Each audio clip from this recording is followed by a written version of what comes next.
Yeah. Well, everywhere else is shut down. But here in Florida, we are not mandated to wear the mask at all. Oh man, I didn't know that.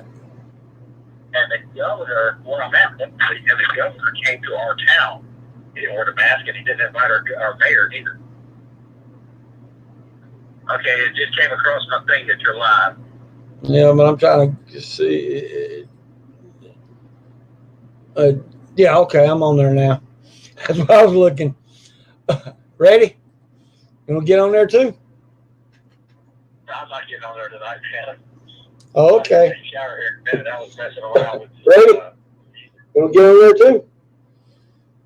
I'm not getting on there tonight, Shannon, man. Oh, okay. Shower here in a minute. I was messing around with. Ready? You want to get on there too? Yeah, but it's working. I'm not getting on there tonight, Shannon, man.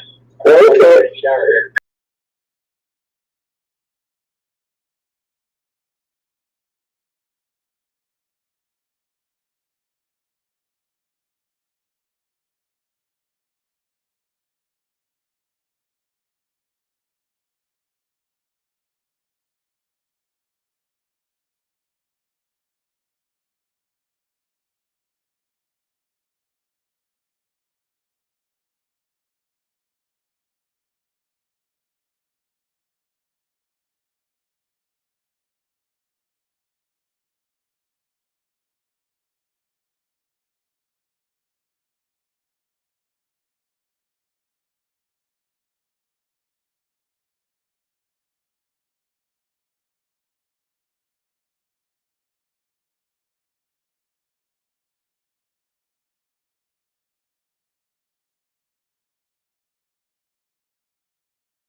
Sorry, Montel. I had a little problem. I had to get Dusky to help me out on it. They changed stuff around on me. But I found you something that I was trying to find. I wanted to change what they had on there, and they wouldn't do it. So I just put youtube.com. If anybody wants to get on, let me know. Or you just go ahead and pop on. But what I was doing, I was trying to go past current events and how you look at it. It's the past current events and attitudes of every person. But nobody ever paid attention to it when they should. See what I'm saying?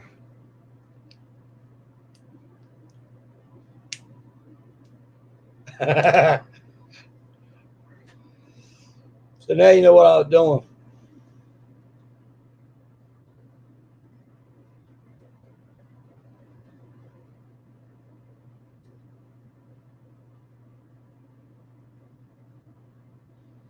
I'm right now right in the dust at it.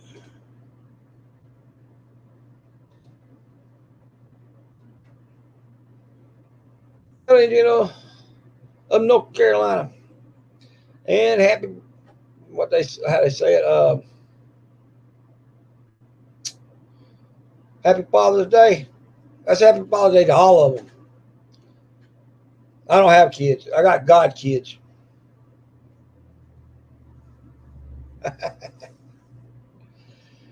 Thank you, Montel. Well, what I was trying to do was I was trying to get them to go in there and do this stuff right here. Most of my friends couldn't even figure out what I was doing until you started looking at it. See, all the way up the dates.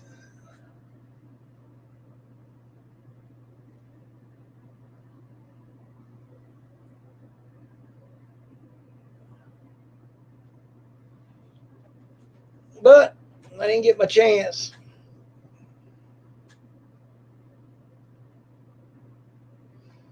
Drop the link.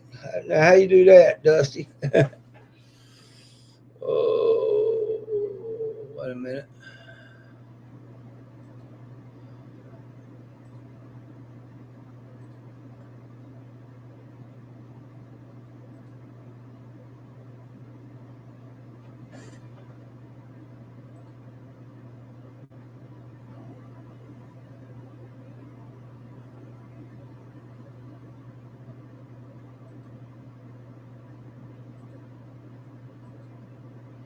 Oh.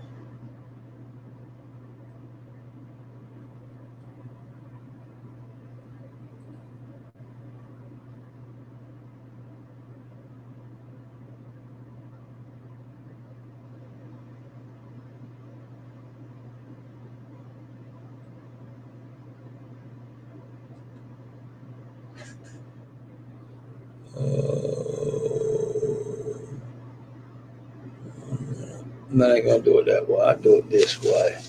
Oh, 1 second.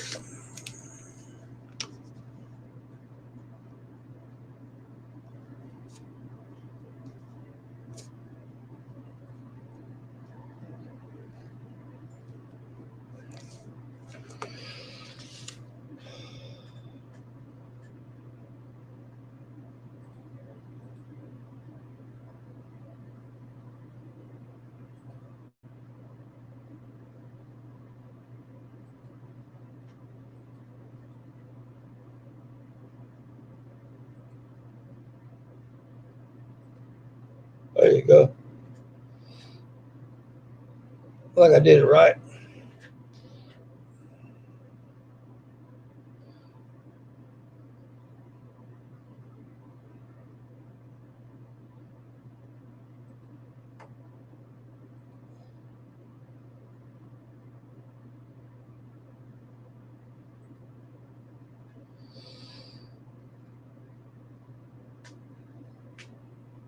There you go. I figured it out now. I'm kind of happy. I'm still working on this addition. Just stay there and learn that a little bit more. Hey, brother Dusty. Genetic clones. Who will step up to save the world? Will you? I won't. I'll nuke it. My Dusty, that's what I was trying to tell you. See, I sit there at one time. I sit there and actually watched Native when he was doing his uh, revelations, and then I put what Josh was saying. I was going, wait a minute, we both did that stuff before. Except I had a friend that actually looked at what I was looking at. He's like, man, you put it on this big old wall. So I went over there and crayon and pencil and started drawing it, what I had on there. I was like, wait a minute, there's some stuff I missed. But yet, this actually went back to back. Well, you do realize, I think we're all at a loss because never before in history have the common man been this intelligent to where we can sit around and ponder any type of, thing. I think the timeline is the way it's written is says that it's not really that important to be looking for the answer. If you knew the answer, you can't know the question at the same time. It'll destroy the universe. You know what I mean? That's probably right. You think about it. Yeah. But what got me is, how many people were saying you don't know when in the days is going to happen. Right when tribulation starts, you really don't want to know it. Right. The reason for it. But when God comes back, you ain't gonna know it neither. But here's what got me. It actually tells you, there ain't but like 3 verses, but the Bible tells you to look at them heavens and look at the signs in heaven. And there's a reason for it, because that's how you know your zodiac, because God would have sat there and said, I didn't want them to know that, but that's one of the secrets from heaven. The fallen angels showed it, so it didn't want to, but yet it could be a good thing. So that's how you know your seasons and everything. Yeah. Did you watch that documentary somebody put out that explained that? About the constellation is actually Jesus died on the cross at the certain times of the seasons. Yeah. I didn't get to watch that, but what I did, I sit there and I remember back in way back in around 2005 when I was running for office, we was talking about climate change, and I agree with, even today it's still the same thing. But my friends couldn't ever figure out why I kept looking at the stars, and I said, well, watch, this is going to be back to back. Everybody was talking about the 4 blood moons, like Tony Smith, John Hagin, and them. They never went to the 5th and 6th moon. See, it's all on a Jewish holiday. But the 6th one would recognize the fall of Israel and Babylon at the same time, but it's called 666 because it was 6 numbers at 6 time levels. But here's what tickle you. You had the first sun eclipse, and then you had that and comes over America at the exact same time we was having that, what they call sounds, mysterious noise. But then you go get the ram horn or the ram trumpet, blow that one good time in a big old microphone, and then match it, and you'd notice that, wait a minute, these are actually identical. And yeah, that's how they brought down the walls of Jericho with sound waves. So what I did, I did that on the walls. Yeah. And that's why I like cuts, how they do the mushrooms and shit. But if you start going like this right, and you go like right there's the sun eclipse, what happened through it? And right here we see 2017. All right, you see that? This one right here. Yeah. All right, the one's got this. Well, you see that line going down. Now look where it goes to. Now watch. I'm gonna bring it talking over. about the April one. Yep. Now look down here at April. What did it say? Yeah, earthquake in Mount Everest. Shake Earth. And it moved it 1 inch.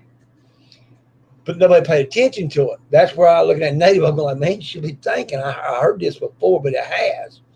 But here's the catcher. When it comes down to the 15th, Star of Bethlehem, Not one preacher would go over there when they said it was going to be dead over the Zach area that Jesus was born at.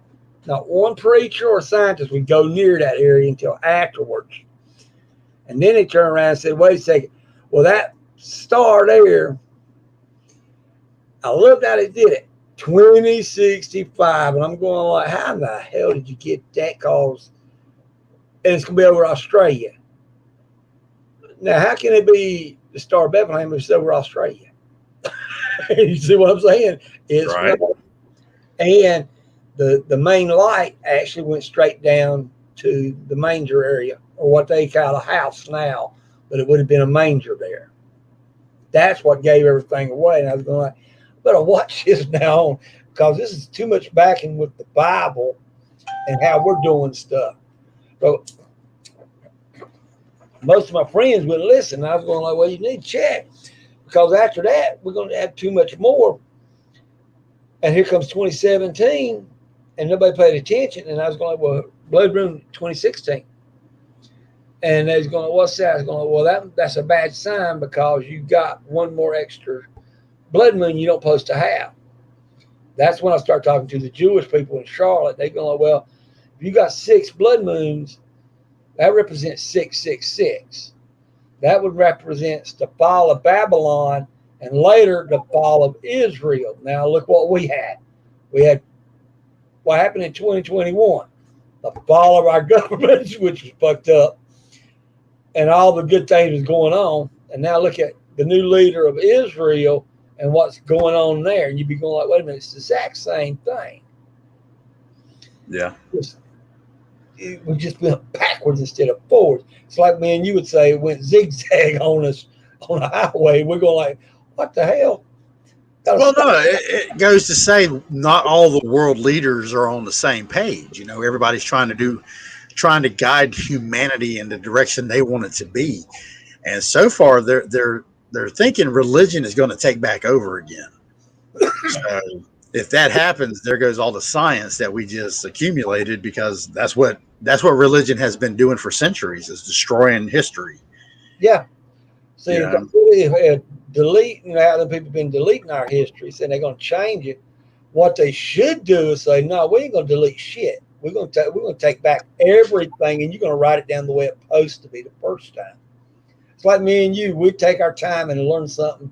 We'll get a toy, and we'll sit on that damn toy till hell freezes over, and then we know everything about it, and then we can build it. Well, most guys won't do that. If you think about it, look how long it took them. We get one cell phone, and they just went haywire, going to make more and more and more without actually giving it time to understand and let somebody be able to pass it on. Then you can jack up stuff the way you really need it. You're just going to keep jacking up. You're going to fuck up because you didn't think about it. Now, the funny thing is they go on TV series, you know, like The Simpsons. They put shit on there. People think that's predicting the future. There are some that are on Star Trek, The Next Generation, and also the original Star Trek with Captain Kirk, that where our society got to a certain point where they had cell phones, but the government was the only ones allowed to use it. You know, and if you go back and watch the episodes of Star Trek, the Next Generation with Captain Picard and all them, it shows that we were in a period through, you know, them crises, and humanity became brutal. You know, we lost our democracy, and it went more back to Roman theater. Yeah, that's what I'm saying. Me and you both had it down pat when we started looking at stuff at current. That's why I was going like, damn, Ghost Pepper had a point, and you also had made a better point. And most guys wouldn't listen. And I'm going like, you should be listening, because if you look at technology today, if we, like they were talking about the EMPs, that gray man, an EMP, if it does hit, it can knock out all our technology. But how are you going to rebuild it without knowing the tools that you had at the very beginning? You already throw them away. It's like me and you looking at old furniture from the 1800s, and you say, well, I like that. And then you say, well, how you make it? And you give the guy all the tools, and he won't know shit. Yep. I have plenty I can get plenty of copper, I can get plenty of lead, and I've got a couple of lemon trees growing, so I'll always have electricity. Me, I'm gonna stick to my old bamboo stuff. Cause I noticed that watching Grandma, and when I put that stuff up, how happy she was. But then I started thinking, the reason I learned how to do what I did is we were sitting there watching Asian Girl in the Wild, and then we started watching my friend in Australia that moved to Laos, and I got to actually look at the houses and stuff. And I was going, wait a minute, there's a way to build everything. And then I go back to that Asian girl doing it out in the woods. I'm like, oh shit, this ain't gonna be that hard stuff. I don't have the mud. Instead of having mud, we got liquid foam. So I said, well, I'm gonna put that in that area and find out that that foam will actually make that thing like a steel rod, and it'd be good for 25, 30 years. Right. So that was smart, me going through the bamboo with them little holes and poking and shooting all that foam in there. But I did. I set it up nice and pretty. And then when she come out and her son said, see what we did? You can see tears come out of her eyes because we was taking the old way. Instead of, we didn't have wire, we went out there and got that damn, what men you call water vines. Right. And he just went out there and I don't know how he did it, but it took him like a week and a half and got all them vines together and kept them loose with coconut oil. And then we just started retying this stuff. Mm-hmm. And I was going like, well, that's like our old cars. Our old cars are better than our cars today. And if we went back, we'd be saving money instead of doing what they're doing.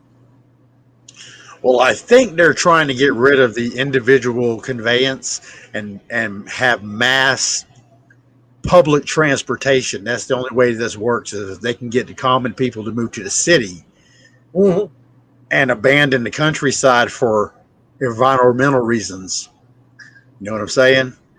Yeah. They're trying to get rid of the country folk, because you're witnessing the death of hunting, fishing. It's too overregulated. You know, we've got to the point where our society, we have to have tags for gators, tags for deers.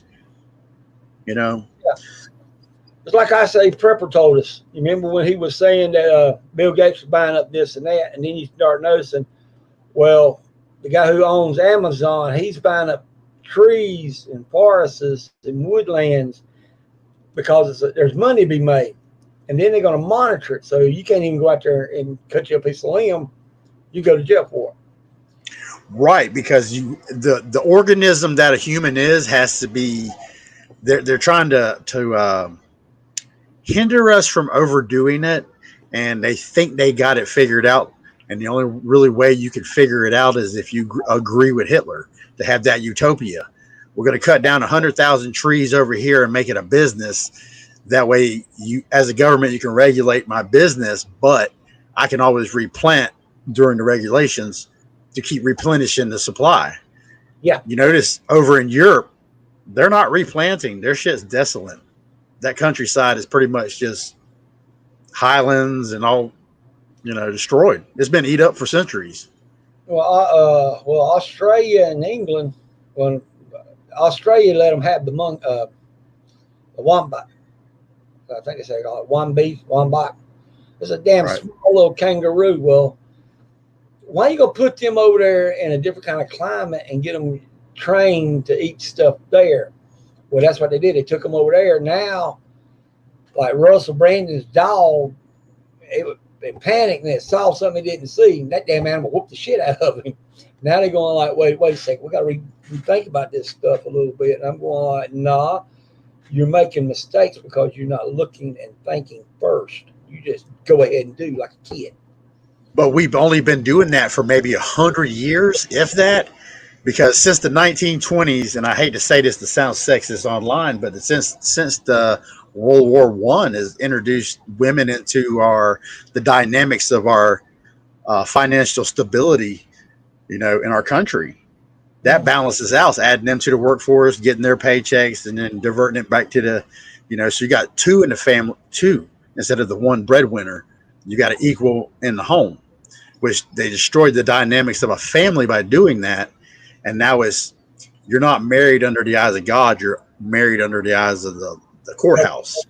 Well, that's why after I got married, I did that research, and I was like, shit, I fucked up.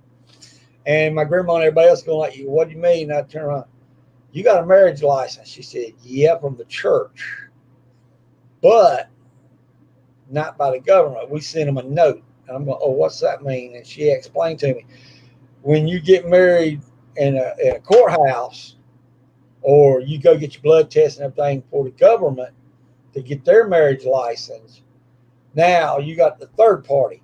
If you decide to divorce her, the government's going to fuck you. And he's going to fuck her too. So you got a middleman in the middle. So it's the same thing as what Longshank was doing with Braveheart. Yeah, but we've came a long way since then.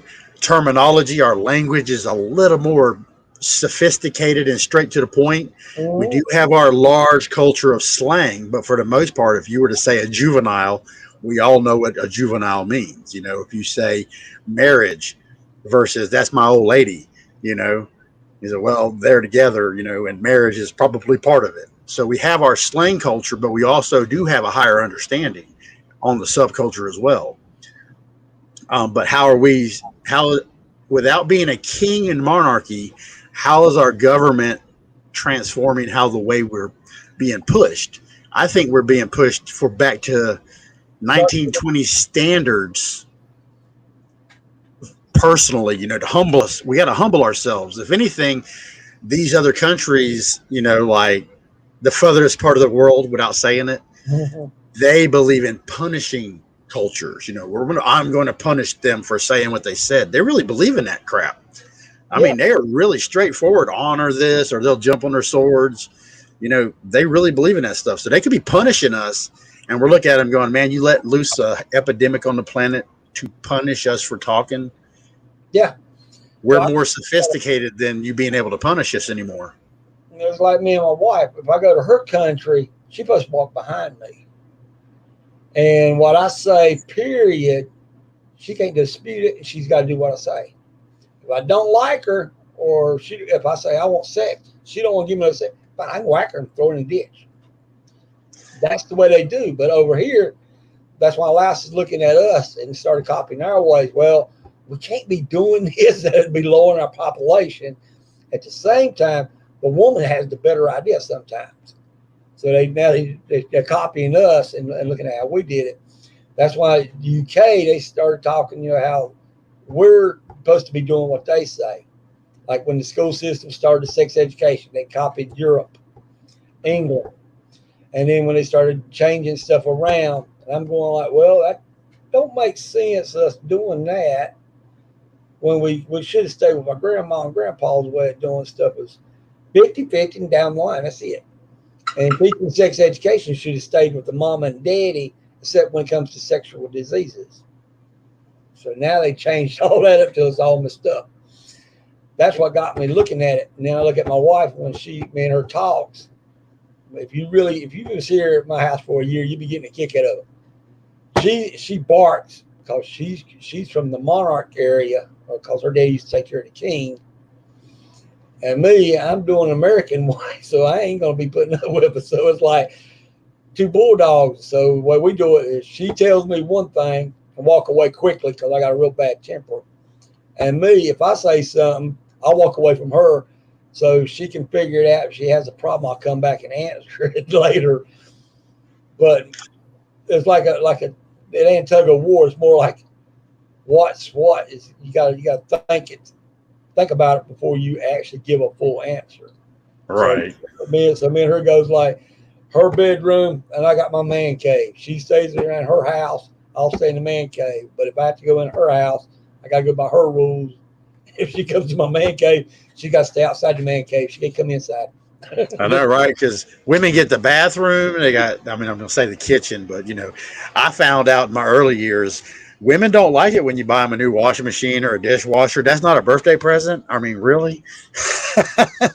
But, you know, that's the culture we've actually got now. This has only been happening during our generation. My dad, I talked to my dad the other day. We went over to my grandma's house, you know, and thank goodness she's still around. You know, she's 92, but she's still around. And we were at my grandma's house, and we were talking about how the 60s pretty much kind of ruined our culture. It really did. You know, it gives spontaneous encouragement to hate church for some reason. You know, Well, you also got to look at what they've been doing, and I looked at the government. See, me using our attitudes and common sense talking right now. I know a lot of people getting a kick out of it. Think about what Charles Manson was trying to do. He was super smart. We know that, and he was right on a lot of shit. That's even today, he's dead on it. But I started watching Thomas Harris and P and P. You know who PP is?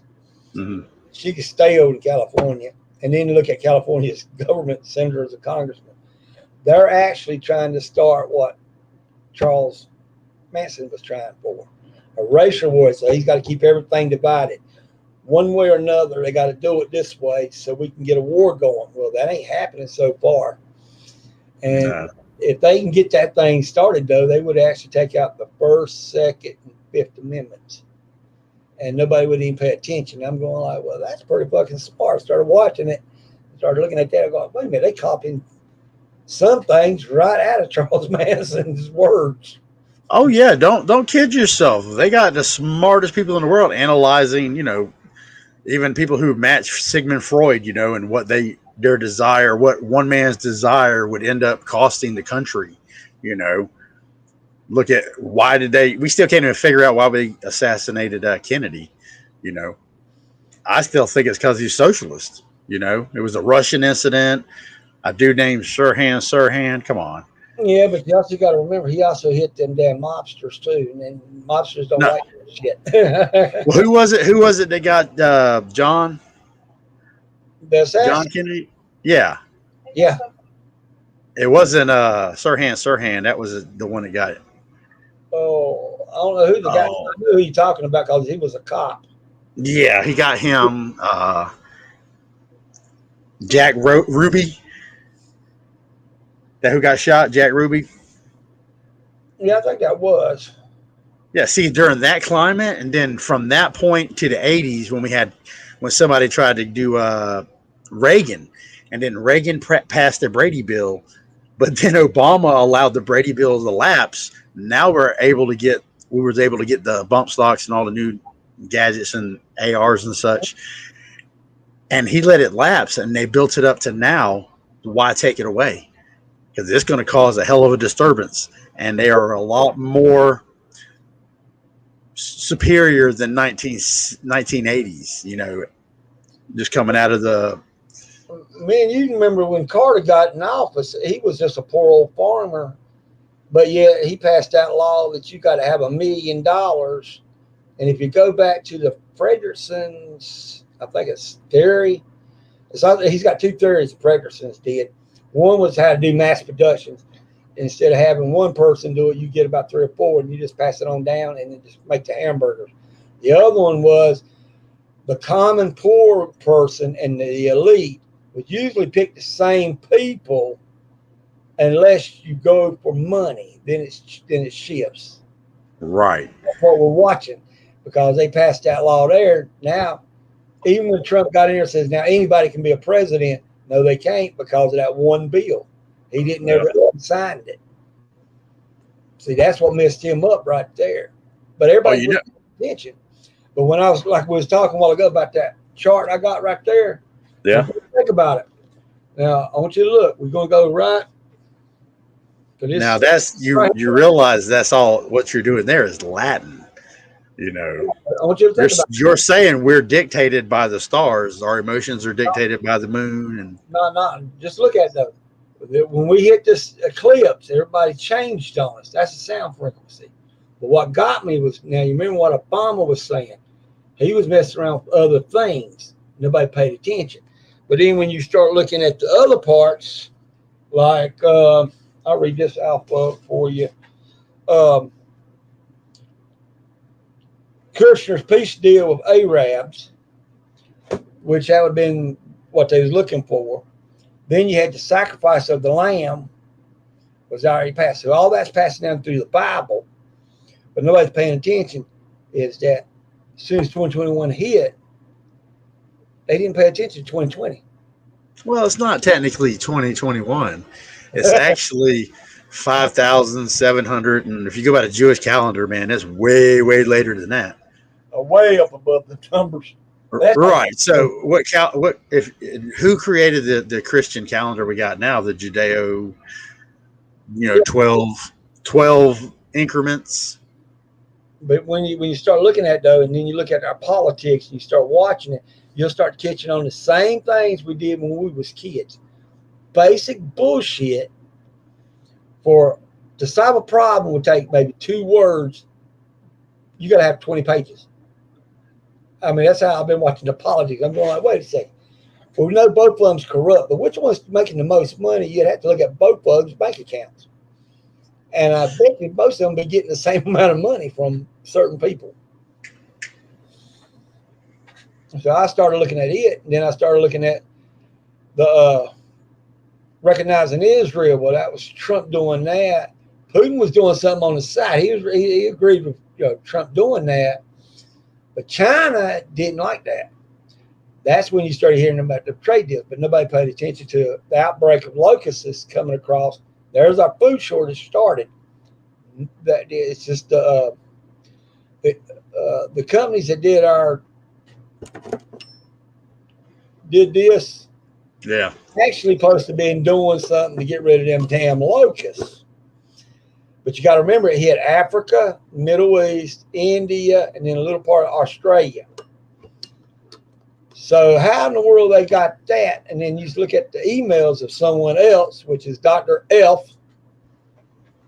what I call him. He made a bigger mistake when he sat there and said human steel had to be put in. And when he said that told me, yeah, that is a bio. But no one paid attention to it because they weren't paying attention to what was going on in the locusts. Then you look at disasters. That's when you start looking at the churches. I mean, they cut the churches down for 3 months to close church. We'll go back to the cross. It was 3 months before them temples opened. Now, why would they do it that way unless they're going to sit there and start reset everything? Well, like I've always thought, man, if they reset something, right, it would be more intelligent right now to reset it with the maximum amount of knowledge you have. Because what I think is about to happen biblically, if you look at Revelations, and I mean, it says the mountains are going to fall. It's going to flatten the mountains.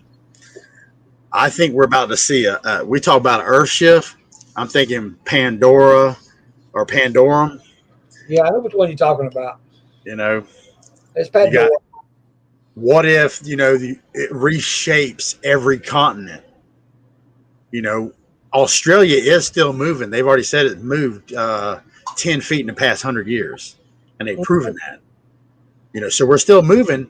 The tectonic plates are still shifting underneath us. We're still having minor earthquakes. We have the super volcano that's acting kind of funny right now. Oh, yeah. Well, that's what happens. As we look at our government, now, me and you, now here's where our attitudes can shift. And that's for everybody in the chat. If you think about it, if we have an asteroid actually come and know what's going to hit, they're not going to tell us shit. If you think about it. No. If they can almost dictate when an earthquake or volcano is going, they don't tell them until it's after it, because it gives them that psychological warfare of what they call fearmonger. Hey, Prepper Steading says, hey, let me in, please. Is that thing still there? Probably not. Well, let me see if I can get it back on there. Invite. I see Hutch. Hey, Hutch, how y'all doing today? Happy Father's Day, Hutch. And Prepper Steading and all the other fathers out there.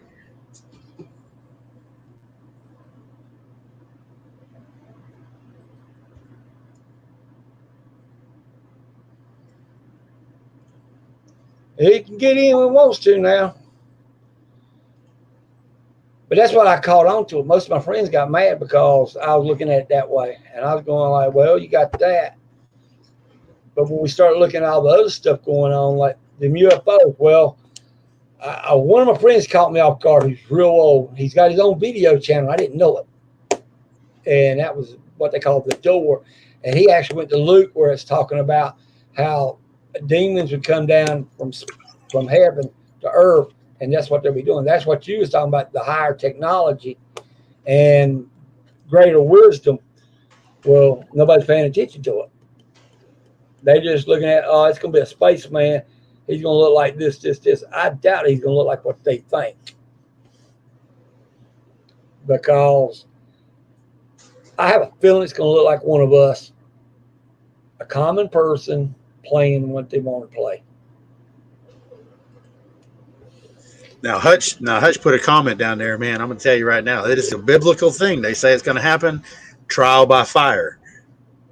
I still think we can survive a trial by fire. If the planet caught fire, super volcano erupted, eventually we would freeze again. Eventually things would get back to it's done this before many times. It's wiped out species. I think we're smart enough to be able to survive it, even if we send our embryos to space and repopulate the earth when it's all over in 1,000 years or so. I think we can do it. Well, what got me was that area there where most people say trial by fire.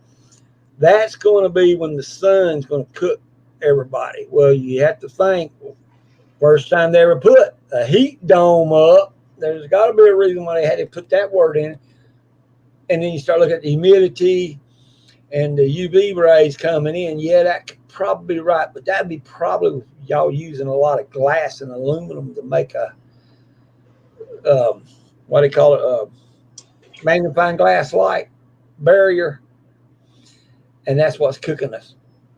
So we'll be able to survive that part.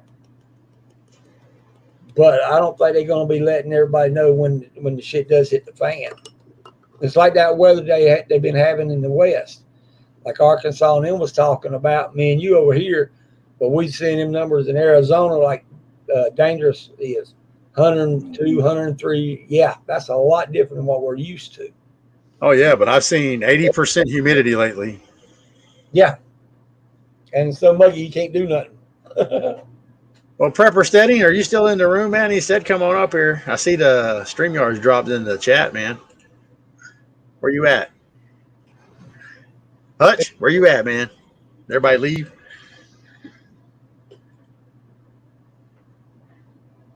See, that's what got me. Most of my friends didn't believe me on that. And I'm going like, you should be looking at it.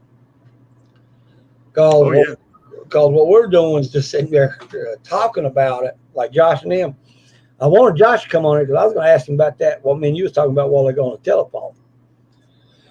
What I did, I sat there and I went back on the computer and I started trying to find out what they actually said back in the 2005, 2010, when they said they had everything about the human body, the cells.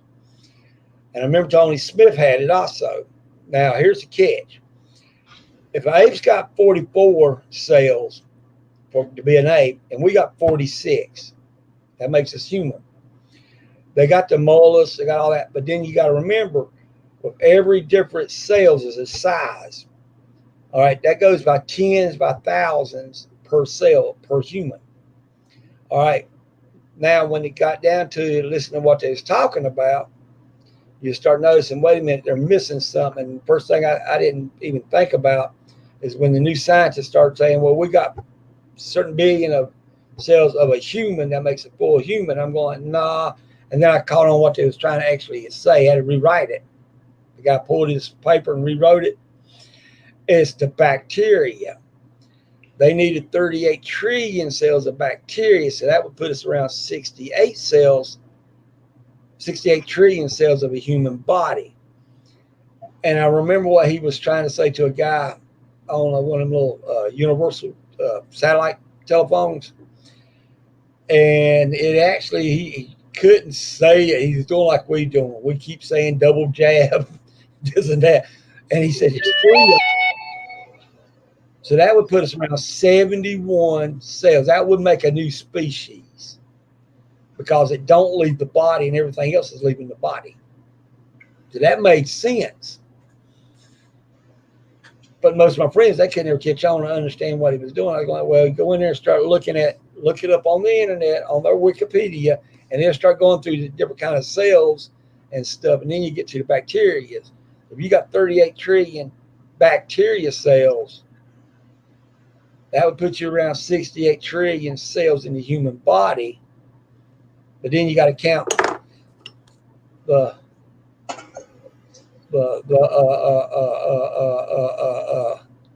like this pen right here. You know what I'm saying?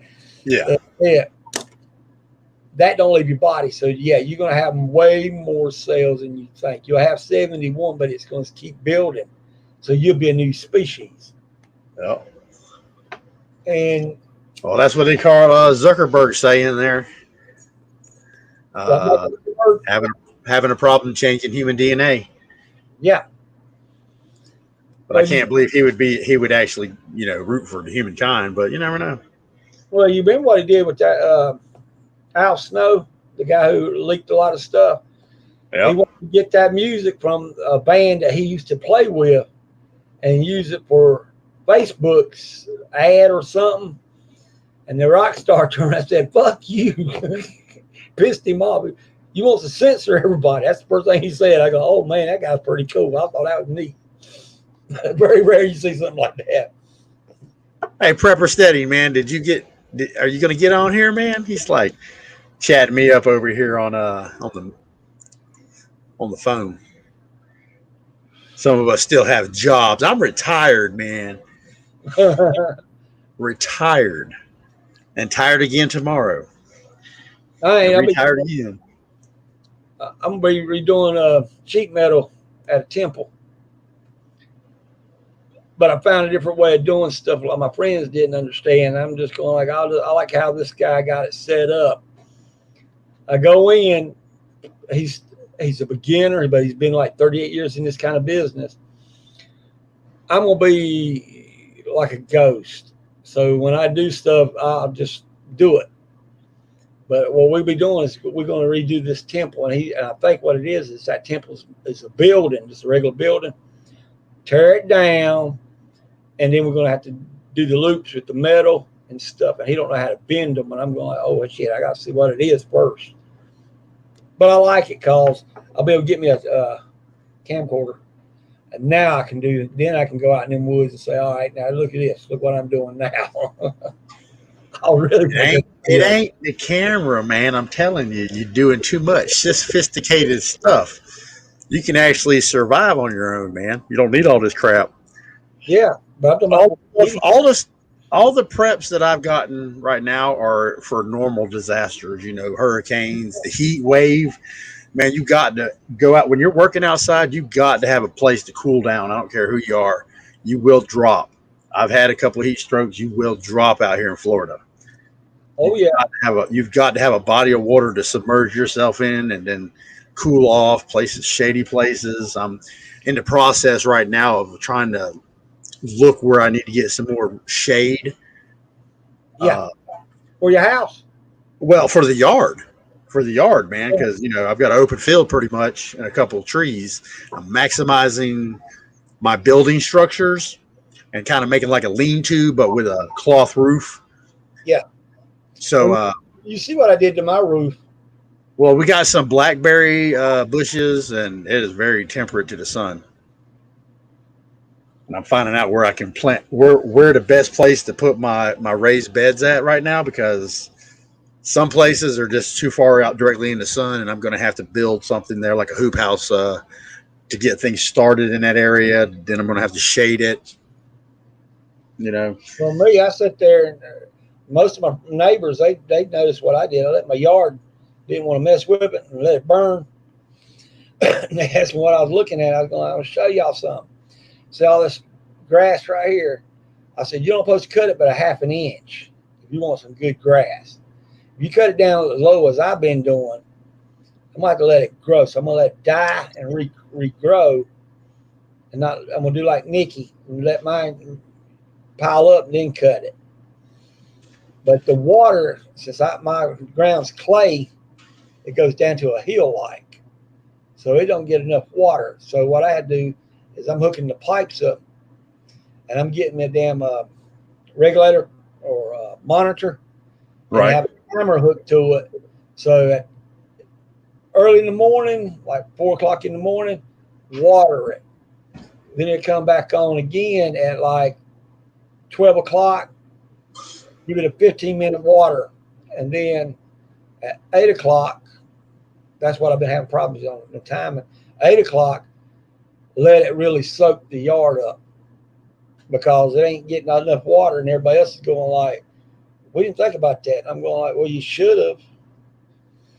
And my friends also started noticing that I've been watching them abandoned mansions and seeing how they be falling apart and stuff. But most of my friends be looking at that furniture and they're going like, what year is this furniture here? And I'm going like, all right, that's 14th century design. We don't have a machine that does that. You'd have to hand carve this. The columns that holds the roof up in the front, you know, like them big old mansions or plantations. Yeah. They was solid wood. I said, we're using cheap shit. What we're gonna have to do is go back and use solid. Yeah, where a 2x4 was actually 2 inches by 4 inches, and oh yeah. But everything old school, when they're going like, where we get these tools at? You're gonna have to make them. A lot of that stuff you're gonna have to make your own. I can use a planer. But you know, I know what I didn't never said I didn't know carpentry, man. I just don't like it. I was raised on it, you know. When you're raised on something you don't want to do. that's the first I hate insulation. I hate insulation, and I hate concrete. Well, I'm screwed at that stuff. Yeah, but my friends, man. They're starting to notice that. Wait a minute, our own kids can't even build their own chairs right out of a log, and I'm going like, man, you don't do nothing but what, cut 45 and a 45. That's your seat. All right, you want legs on the damn thing. Well, you just cut you some squares out. They don't know how to do that. When I was 18, I worked at a furniture factory where we built all furniture. It's called Florida Furniture, and it was right near the river. They since went out of business, I guess, or something. The building's all tore down. It was all original, old ass 100-year-old brick, but it was just a Florida furniture manufacturer. And I would sit there and just staple my portion and pass it on down, and then somebody else staples their portion. Well, you remember them guys that did the rocks?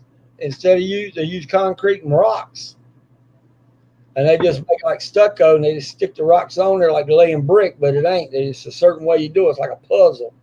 Yeah, they didn't know that they can do that. That's what got me in that metal. They going like, wait a second, you actually know this old stuff. We know the, you know, our technology tools, our new drills and stuff. I'm going, yeah, but some of them new drills, you ain't gonna be able to do some of the old cut without an old drill. Well, all of my tools now, I've been out of construction. I went ahead and just bought all the basic framing hammers, you know, framing nail guns, staple guns to do the trim stuff, finishing stuff. You know, just your normal building stuff. So I got all the basic framing things down to a T. The stuff like you're talking about, the stucco and tile work and intricate things like that, like when they'll do broken tiles. Yeah. You know, they do that on swimming pools and stuff too, man. That is some expensive work people do. That's art. Yeah. Well, that's why I put that video showing what I did with that bamboo. Most guys will be thinking, hey, we can just do it like this. No. Then you'll see them go like, I can go to Lowe's and order this already pre-cut, preset. I got me a blueprint. Well, here's the catch to it sometimes. The directions written in Chinese. And you'll be thinking, well, I'm going to get English. Well, it ain't in Chinese. Oh. You have to look at the picture and try to go with the picture. It takes you longer when you can just sit there. I have an idea. I'm going to just go ahead and do it this way. It works better when you just do it your own self. Yeah, Patricia, I hope I said this right. I don't want to butcher it. Scubbish. Yeah, it's mosaic. That mosaic tile. Yeah. Where they're breaking pieces up. Man, I've seen some beautiful work. My cousins do that. One of my cousins that do that actually won the lottery. He won $1 million on a when you pick the numbers on. Mm-hmm. But he didn't retire. That's not enough money to retire. Everybody thinks you have $1 million. What would you do with it? It's not enough to retire on. Mm. Well, that's what got me. I'll show you one thing. Now, this is something I've been looking at. I trashed my man cave. I'm telling you, I got all the trash that was in certain areas. Drawers and all empty. You ever heard of the Freemasons, the Carpenters, the real Masons? Now, this is something that they tell you don't supposed to see the Scottish rite or ritual. This part right here was mine. This is a Knights Templar. I mean, I keep records. But they didn't know I could get a hold of it. Now, this is something that was supposed to be up there in Washington, D.C.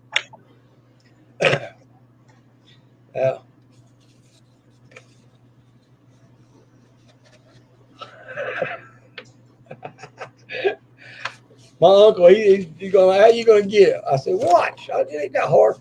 But what he didn't know is I actually got the year and everything, and it was all supposed to be in Washington, D.C., but what they didn't know, I lost it. Wait a minute.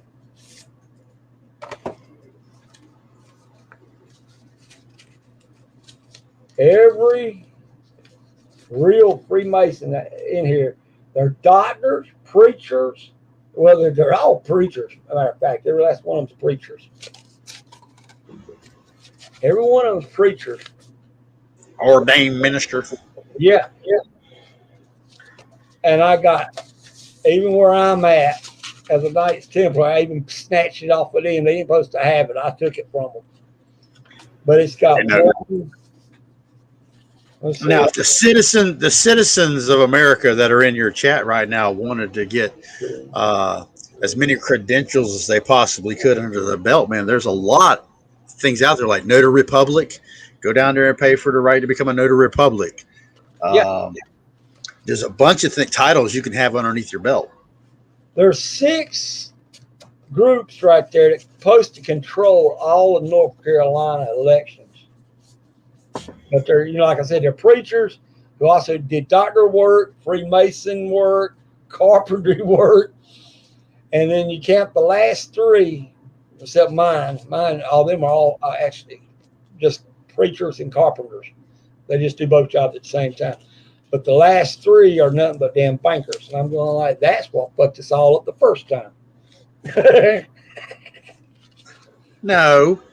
The concept's not flawed. It's literally the concept of has never been done before except for these past 245 years, and really didn't take off until probably 150 years ago. The concept of being able to not have a landlord, where people misuse these words, not understanding what a landlord was. It was the person who owns your property, and you could live there as long as you work for him. And he would be your lord. And he would take care of you and make sure you were sheltered and protected as long as you helped him when he needed you. Landlord.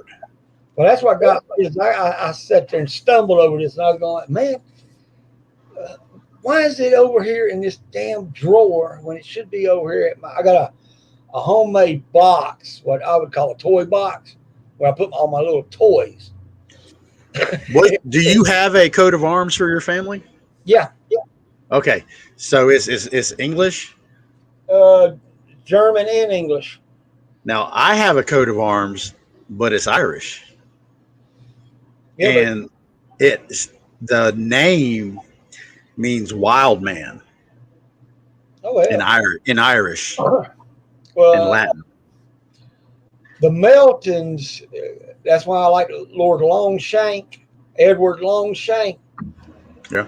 The bishop of it was also the banker. Well, that's William Edward Melton.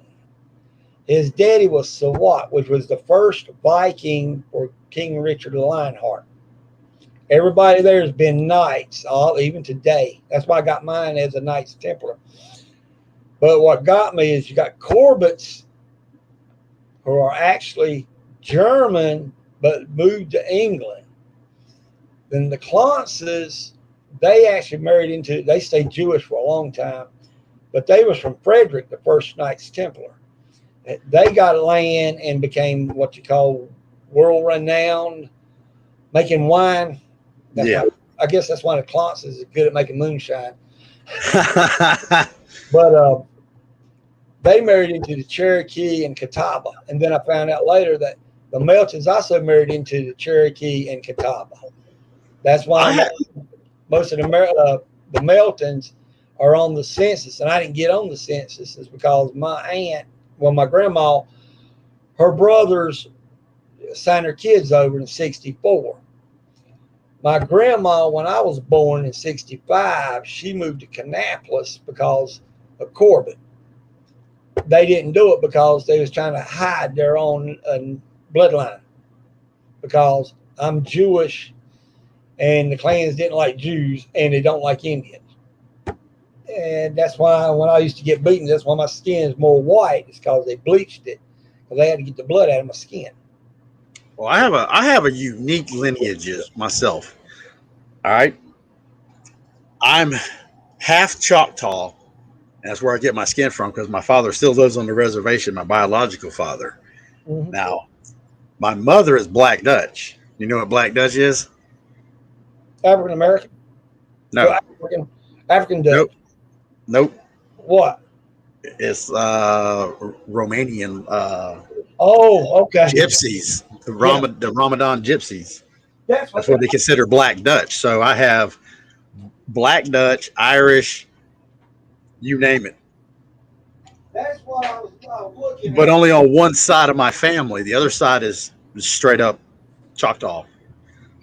They still live in Philadelphia, Mississippi. You know where they had that movie Mississippi Burning? About them civil rights workers. Oh yeah. You know that movie Mississippi Burning where they had civil rights workers got killed? Yeah. That movie? That's where my family lives. Well, what got me about mine is the Clonts moved into something they used to call Midland, North Carolina, which is in between Monroe and Concord. Right.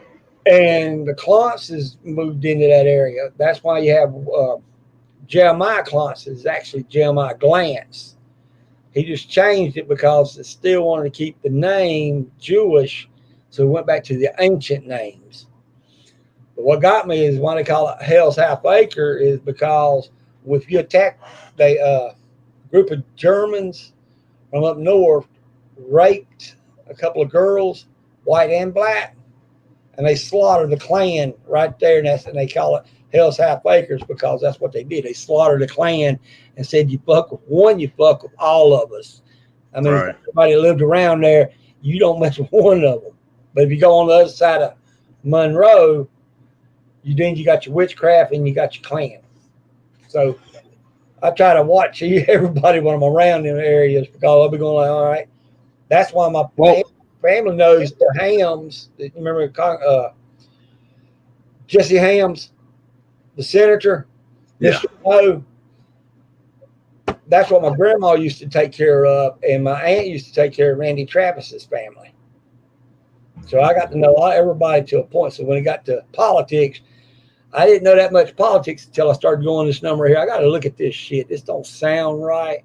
Well, I didn't like Robert Hayes, who was adopted into the Cannon family, who owned Cannon Mills before they shut it down. He sold it. And I was adopted personally into the family that sent Custer to his death. Being from an Indian background, the people who actually adopted me, is the family that sent Custer to his death. Yeah, that's his problem, wasn't it? It's like the Corbetts. Washington Corbett was a lieutenant. He moved up in ranks in the Civil War, but he was the one that actually shot Stonewall Jackson because Stonewall Jackson said one thing and didn't do it. He did the opposite. So It wasn't really fire. What tickled me is that I got to meet his kids. And when they started getting rid of the statue shit, I was going, why? Stonewall Jackson was actually friends with y'all. The reason he got shot is because He didn't play the same music. He didn't come in the same rap that he said. He went the opposite. And that's what got him shot. Yeah. And what tickled me when the historians come out there and started doing that little showing, well, Stonewall Jackson got shot by a 44 Magnum or a 357. I'm going like, no, it was Smithfield 54. And I got it written. I got the papers and everything showing that, yeah, he was the one who shot him. He gave his gun to the museum and his damn Bowie knife. And I got to see them and actually see how sharp they were. Like, I got to keep mine just like they kept theirs in them old days. They were ready, period. But I got a kick out of it because I knew it was a Smithfield. So that's a 50 caliber. So, you know, that's right there. That'd knock you down. But if you try to run the way they did it, you're supposed to be able to run and load that gun within 2.5 minutes to 3 minutes. And I tried that shit for about a year and I couldn't do it. No matter how hard I tried, there was no way I can run and do that. I'd be dropping gunpowder, be flying, bullets everywhere else. And I'm going, shit, where's my stick? Oh, there it goes. Oh, fuck, where'd my damn stick go?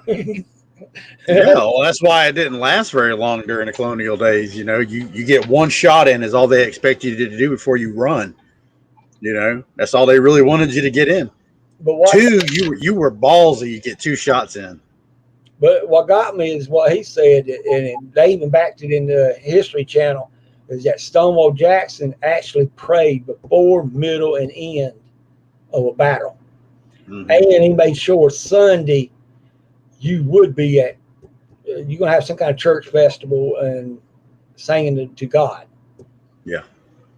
That made him dangerous. Oh, yeah. Well, devout people, man, devout people are very dangerous because you can't persuade somebody who's devout toward their notion of what's right and wrong. Yeah. You know, when you see something evil coming, if you are devout saying that is evil and you're being perpetuated and pushed into that direction, the British are evil, the French are evil, or whatever, the Native Americans were evil, you know, things of that nature. Well, that's what got me is seeing him and reading what he said, and then looking at his wife sit there and say he cried all the time. So that told me he did not like shooting Stonewall Jackson. That was like the ultimate sin to him. Me, I was like, well, if I shot him and there was an accident, okay, go give me a beer. That's my attitude about it. But right. I can't believe that guy would cry that he shot him and didn't mean to. But, you know, shit. That's the way I look at it. Well, you know, it's like hunting and killing animals for food. You're supposed to still have that emotional guilt. When you become just plain to sacrificing things and it becomes second nature just to kill something, you're losing part of your spirit. Oh, yeah. You know? Well, so even if you go to war, you pray to send your enemy to heaven versus, you know, we're going to send them straight to hell. Really, you want to send them to heaven so they're righteous. That's the best prayers to give somebody is your enemy, you know, honorably died. Well, it's like what I was looking at like they was doing about Israel's new leader and the fall of Nahu. I was going like, well, he broke the rules in the Bible. And you can't say Russia did anything because it didn't make a shit on that. So that's what's going to make them fall. But what got me is who's actually been starting all them wars over and over? Nobody's ever paid attention.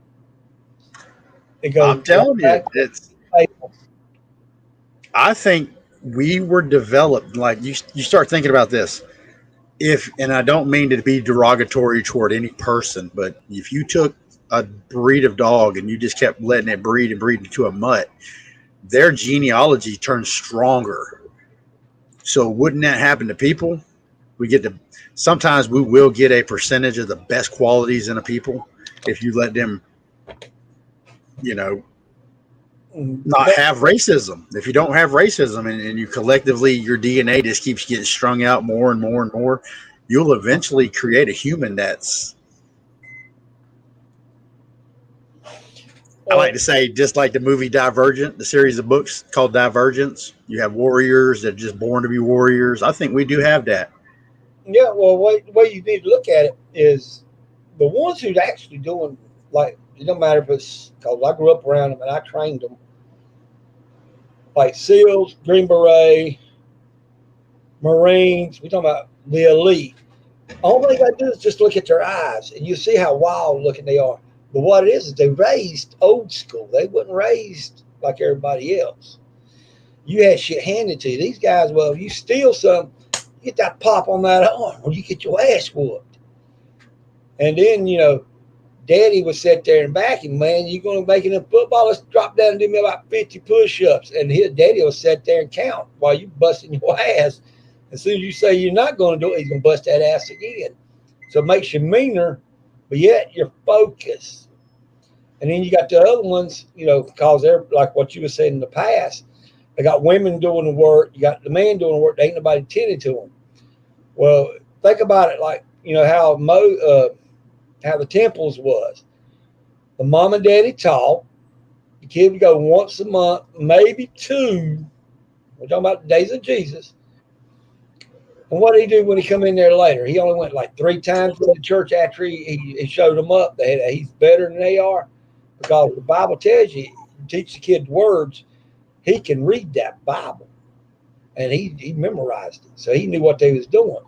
Now look at the system of the government and the school. Only thing they're there is to took the church and say, well, we're going to take over the schooling. We're going to teach them how to do math, this. Well, the only thing you need, if a person's super smart, you put them in advanced school. But everybody else should just go reading, math, and arithmetic, and basic science, and put them to work. Okay, so with that notion, let me ask you this question. What do you think about the way, because some people have a way of presenting their point of view very articulate to where it's more pro them, you know what I'm saying? They have a way to exacerbate it in description. I come from a state when I was in school, and I told my daughter this the other day, I said, Danny, it's like, look, when I went to school, we had Olympic triathlons in school. We had the javelin throw, we had the shot put, we had the discus throw, the high jumps, the track. We had all the Olympic things going on in school. And on top of that, they were pushing trigonometry and geometry on us at an early age. We got into calculus in the beginning of the 7th grade, and I come from a state where we launch people into space. Yeah. They promoted coming to space camp all through my childhood. Go to space camp, become an astronaut, become an aquanaut, go into the high seas and join that group. See, Kannapolis, like me going to school at L. Brown, mainly a lot of people was always saying, well, they was pushing the cotton mill. Most of the time, the teachers didn't do that. What the teachers did is go, all right, you're good. The ones who are good at science, come with me. You good at sport, go with him. But you all got to have that basic math, basic education. But when it comes about jobs, they would pick out everybody in there and say, you all got to go in there and learn your businesses. Then you count back to 86, after I'm out of high school, and I go back and look, they don't teach none of that. They don't teach nothing about basic businesses. Kids, you're really great at mathematics. You need to study physics, calculus, anything that goes with business with that part of mathematics. Other people who was good at health and science, they'd put them in that area. But in 86, it was like everybody, just lay back over here and do this. Y'all go smoke a joint sometime. I had teachers actually tell them that. I got to kick it up because I'm going like, damn, I was smart. I only had science teacher that liked me a lot. All they had a science.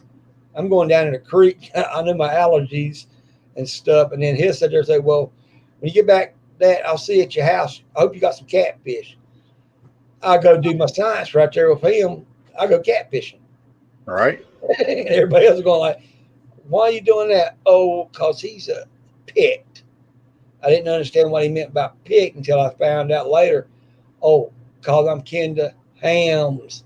I'm kin to the Belts family, the Empire, the Belts store Empire. I'm kin to them. I'm kin to 2 other people. And then I'm kin to Goodnight, who's a billionaire. I'm like, that don't mean I'm picked. You say I'm picked. I ain't picked. I'm just on my mama's side. They say because of the Black Dutch, somewhere down the line, we're actually kin to Johnny Ringo. Mhm. Yeah, but I got a I thought that was on the gypsy side.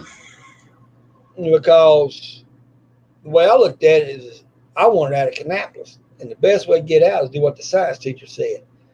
Do your best, move somewhere else, work, and go to school when you're working. That's why I jumped in the Job Corps and then started going with the military way of doing stuff. I'm like that made better sense with my uncle. I'll hang with my uncles.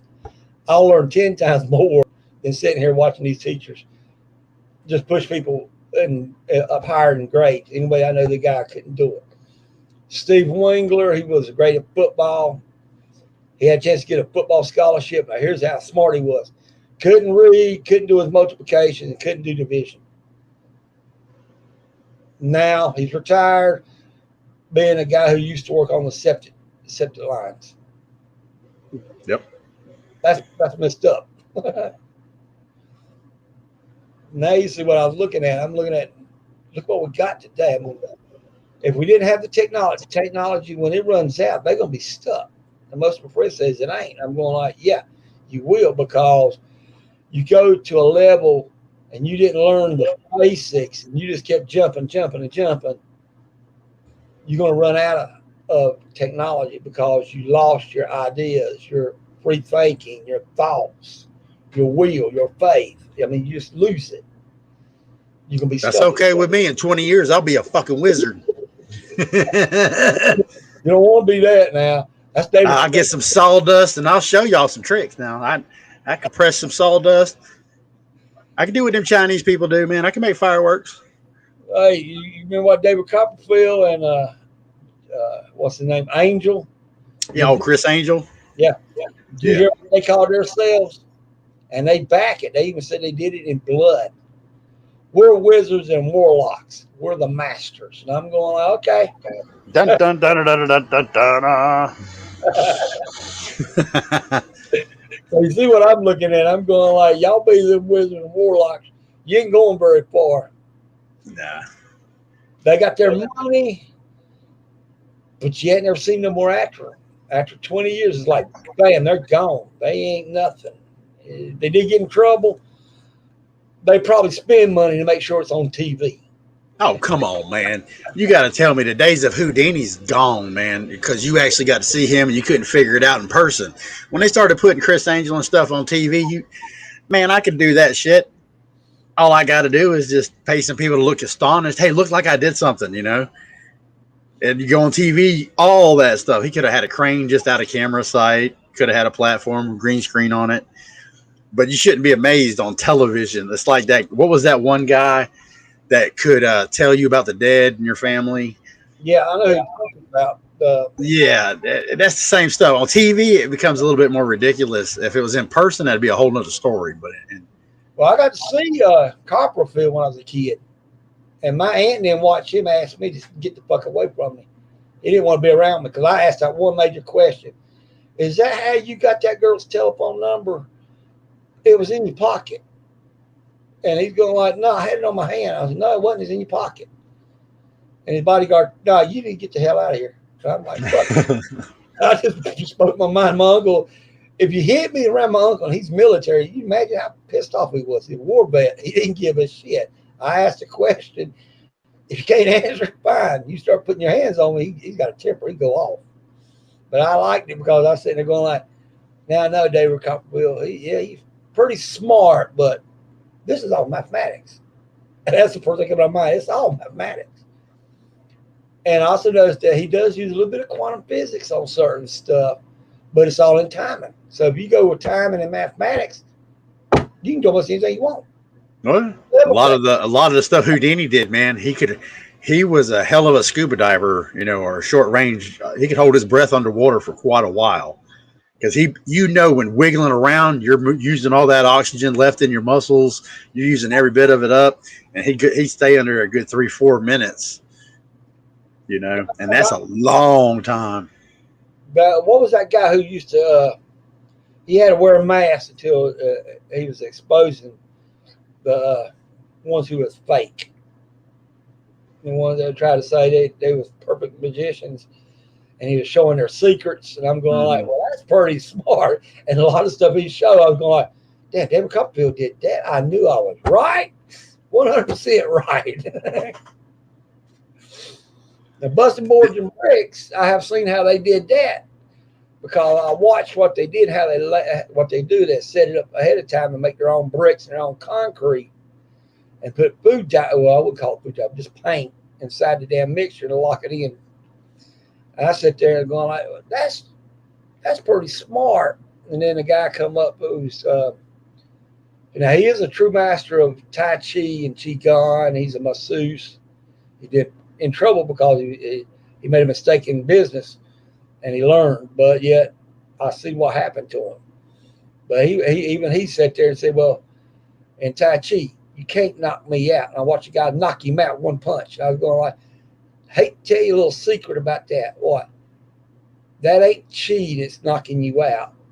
You say it, but you don't know what you're doing. And see what he was doing. He's doing like all them Chinese guys doing that little hand like that. And it's okay, I can block it and I can take the punch. As soon as he says it, he tried before he even drops his weight and lean in with the punch. So when the punch hits you, you fall back with it. He didn't do that. He just stand there. So that guy hit him solid. You're out. That's automatic. Pinched the nerve in the neck. And I'm going like, should have just went in and float backwards. You didn't. But he got mad. He lives right here in the Lake Norman area. Yeah, I think you've been up in North Carolina. You know where Lake Norman is. Yeah. Oh, he got a kick out of it because he still hadn't figured out how I can bust them blocks with my fist. And I turned around and said, well, I don't fake. Mine's real. And to be honest with you, man, I could bust blocks with my hands too. You just gotta build up the calcium in your knuckles, and you could withstand the force eventually. That's why you put that cloth over it. Yeah. You time it just right with enough force, and you're gonna have that force as long as you concentrate. You can push that force to your fist. I used to punch power poles growing up, so I've got my knuckles are calcified. That's why I'm crippled now. Obviously, I use a lot of Newton, angles, and I swing with that angle. But what got me though is he sat there, he thought he could do it at his age. He's just 2 years younger than me. No, he's 2 years older than me. And he hit it and didn't have the angle and stuff, and it hurt his hand. But his son is what you call a black belt in Shotokan karate. And even his teacher told his son, don't do that unless you got these bricks done a certain way. And I sat there and watched him.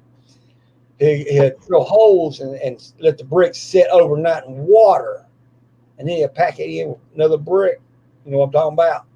Yeah, something that's going to increase the strength of the brick. No, the concrete mix to make it soft, more sand, less concrete. And I sat there and seen what he was doing. So when he hit, it'd make a solid, easy break. You know what I'm saying? Okay. It's like having a piece of paper and you roll it up and you can't pull it, can't break it, but you put that water on it, then you can snap it. Same concept. And I was going, okay. He did it once, and I turned around and grabbed one of them blocks and said, do it this. And he's looking at that block going, okay, I ain't going to hit that. And I was going like, why? It break my hand. I was like, oh, yeah. You mean coming straight down on it, or you mean punching it? Punching, straight punch. But you're doing it at an angle, so you're going in a 45-degree angle, so you're lifting it. You know what I'm saying? You're hitting like this. Yeah. And you can break it. He was doing bricks, but he already had the holes drilled through this section. And he had sand in it, and then he just put a little bit of paint or stucco paper on it. And you can't see it, and he'll just break it. And I'm going, all right, put a real one there and say, now do it. He wouldn't do it. Is your knuckles real flat like that? Are they flat? Let's see. Are they? Yeah. See. I go like this. I hit with this most of the time. In boxing, they tell you to hit with this, but when you start really fighting and you really watch boxing a lot, you got them gloves on. You'll notice that they don't do this no more. The gloves will be just like that, and you're going, oh shit. I was going, wait a minute. The only thing I do is catch just on the edge of the knuckles. You try to hit the center. So what you're doing, you're aiming from this as your sight. Yep. And most of them don't even pay attention. And if you do it this way, you're still doing the same thing. You're aiming with that sight. Right. And for those in the chat who want to know, disclaimer, don't punch nobody in the face in this general area right here. It will knock them out. Right here will kill them if you hit them here.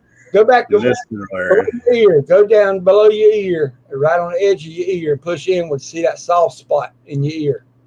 Do it. Yep. Do it on you. Yep. Right there. Yep. You hit hard enough, you can hit that vagus nerve. That vagus nerve will stop your heart and lungs. But it's also, you know, if you hit it right and not enough force, you get that nausea and then your knees buckle and then you just slowly pass out. Yeah. Because you're knocking. I guarantee you, when you hit somebody that hard, you're actually putting a bubble, an air bubble in there. You're causing an air pocket in that blood vessel, and it literally sends. And it doesn't have to be much of an air pocket. Well, what got me about Martin and him doing all that stuff, me and him does the animal kung fu, or what they call white crane. And I showed him, he was trying to do the Tai Chi, and he showed me that beak doing it like this. And I go like this. He's going like, why? I said, just see if you can match it. And I could knock him out with it. And he was going like, I can't do that with mine. I'm going like, well, let's get over here on YouTube and show you.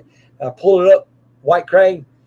And the guy actually was one of the real masters of white crane. He's doing it the exact same way I'm doing it. I'm going, I learned mine from an old guy. You was learning yours from TV. I learned kung fu from David Carradine. That'd be good. Which style? The Lonely Walker. Huh? Always walking everywhere. Yeah. All right. Well, hey man, I'm gonna jump off of here, man. I didn't really can get on here, but I didn't want to leave you hanging on here. I know you had some things to get off your chest. Well, I was trying to see if anybody wanted to match, to see if it matched what it said in the Bible, what went back to back to back to back, but nobody really wanted to talk about it. All right. They didn't watch it, so they didn't see it. And you know when the Bible says, if he says watch and you don't watch, that's your fault. It ain't God's fault. You see what I'm saying?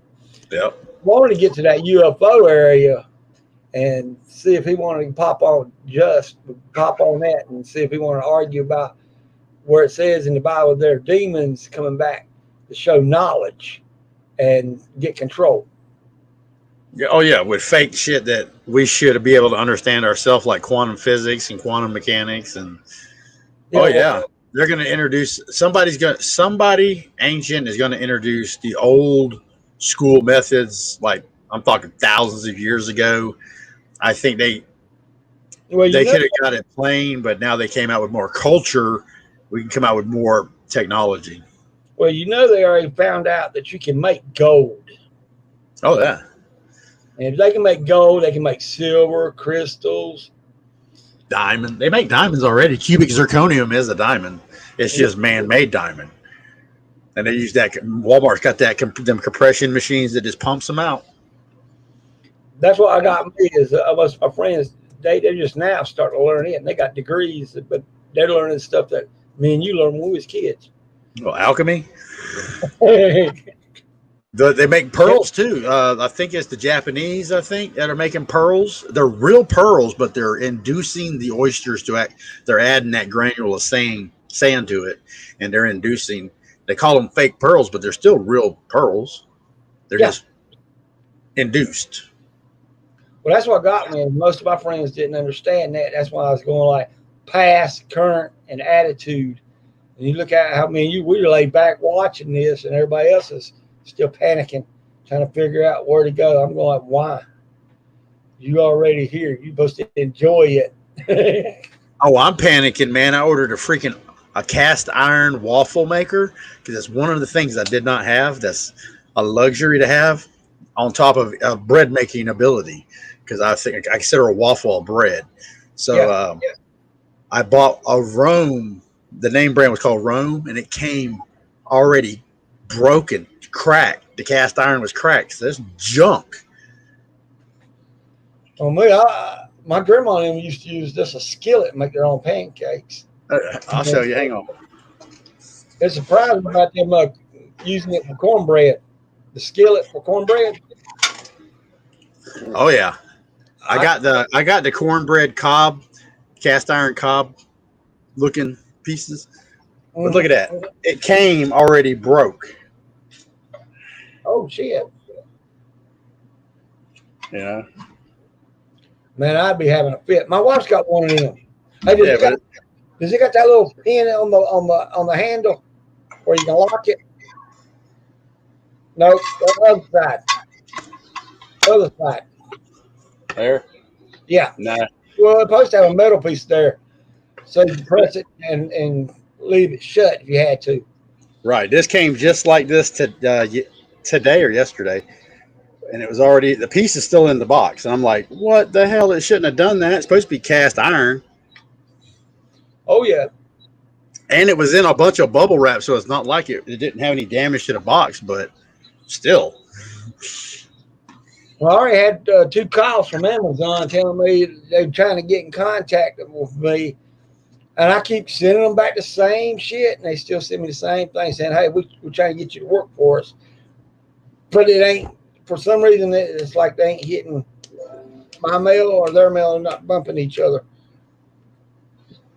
That's why I said, fine, I'll just do it my way. I'll just go back and do sheet metal for a while.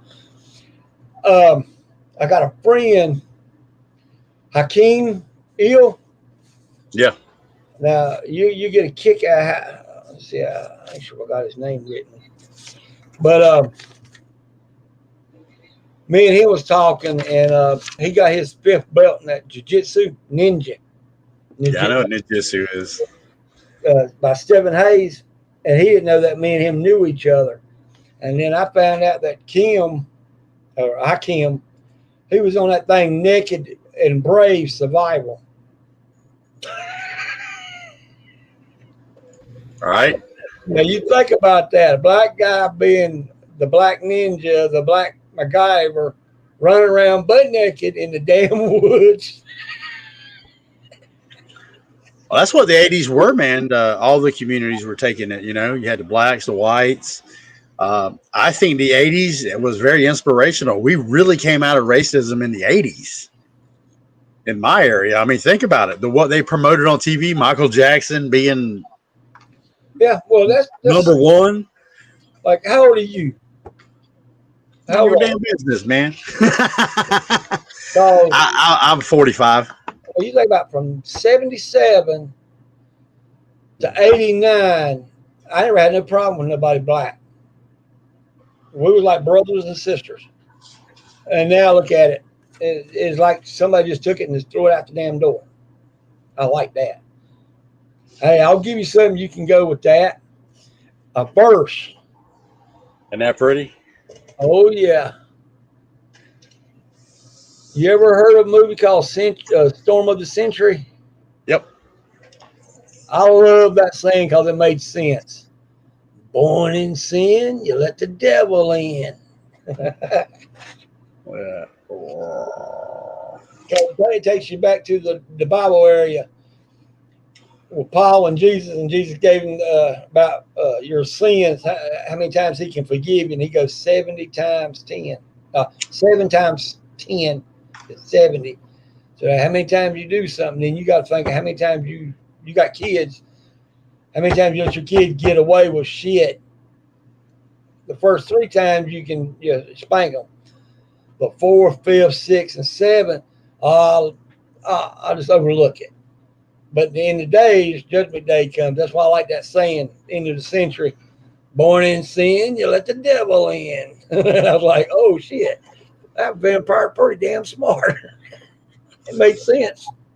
Yep. When you walk down the path He start telling people, "Oh, didn't you do this? Didn't you beat up on a gay guy? Didn't you have sex with another guy?" And go to another person and give him what committing adultery. And he's just walking down hitting him with that. And I'm going like, that's pretty damn smart. Now, I'll make you have the interview with the snake. You like them rubies? Mm-hmm. They're rubies in the eyes. But are they plastic or are they real? That's real, dude. It's metal. Woo. Well, I guess we can get off now. But what else? I figured. Well, let me ask you: the attitudes. You think? Look at the time frame from the 1920s until the 1960s, and then from the 60s to the 2000s, and now 2000s to now. The attitude toward socialism. Self-righteousness, everything they said the 7 deadly sins are, has our population actually transformed into a heretic nation. You know? I mean, I still say there's a good percentage of people that are still devout, in their faith. But for the most part, if you got Kim Kardashian on TV. Well, I like that. Like I seen that old man yesterday at Walmart's. My wife doing some kind of money order pickup. Me and that black man he was working. He's going like that Jubilee shit about freeing the slaves. He's going like, there ain't nobody free. I mean, this is the old black man said. Ain't nobody free. It's just a new name. Employee is still the same thing as slave. And he's right. Oh, what's that guy on Ghostbusters that got his own bottle? Vodka. Who? The big guy, big heavyset guy on the Ghostbusters. The new Ghostbusters or the old one? The old one. Oh, the old one. Bill Murray. Yeah. Check his bottles out. Bill Murray's a cool dude, man. Man, he's got wine, vodka, but the bottles what I like, crystal, like a crystal skull. And then it's whiskey. And I'm like, what the hell? $79.99. I'm like, shit. So I have some of that Crystal Skull vodka. That's old, but you know what I'm saying? I mean, I didn't think he did shit like that. Yes. Most of my friends didn't know that. Most of my friends trying to keep up with Cheech and Chong's. And I'm going like, man, they're like, you can't even find that on YouTube no more. If you do it, Tommy Chong is still doing shit. But I don't think Cheech Marin is doing anything anymore. Last thing I seen him do was stand-up comedy with Cheech and Chong a couple years back, about 5 years ago. Mm-hmm. That's what they used to do, was stand-up comedy. Most people don't know that. I was trying to think of the guy who, John Donson, Miami Vice, the black guy he had as a sidekick. Yeah. His daughter sings country music up here in Nashville, and she's even been in North Carolina a couple of times.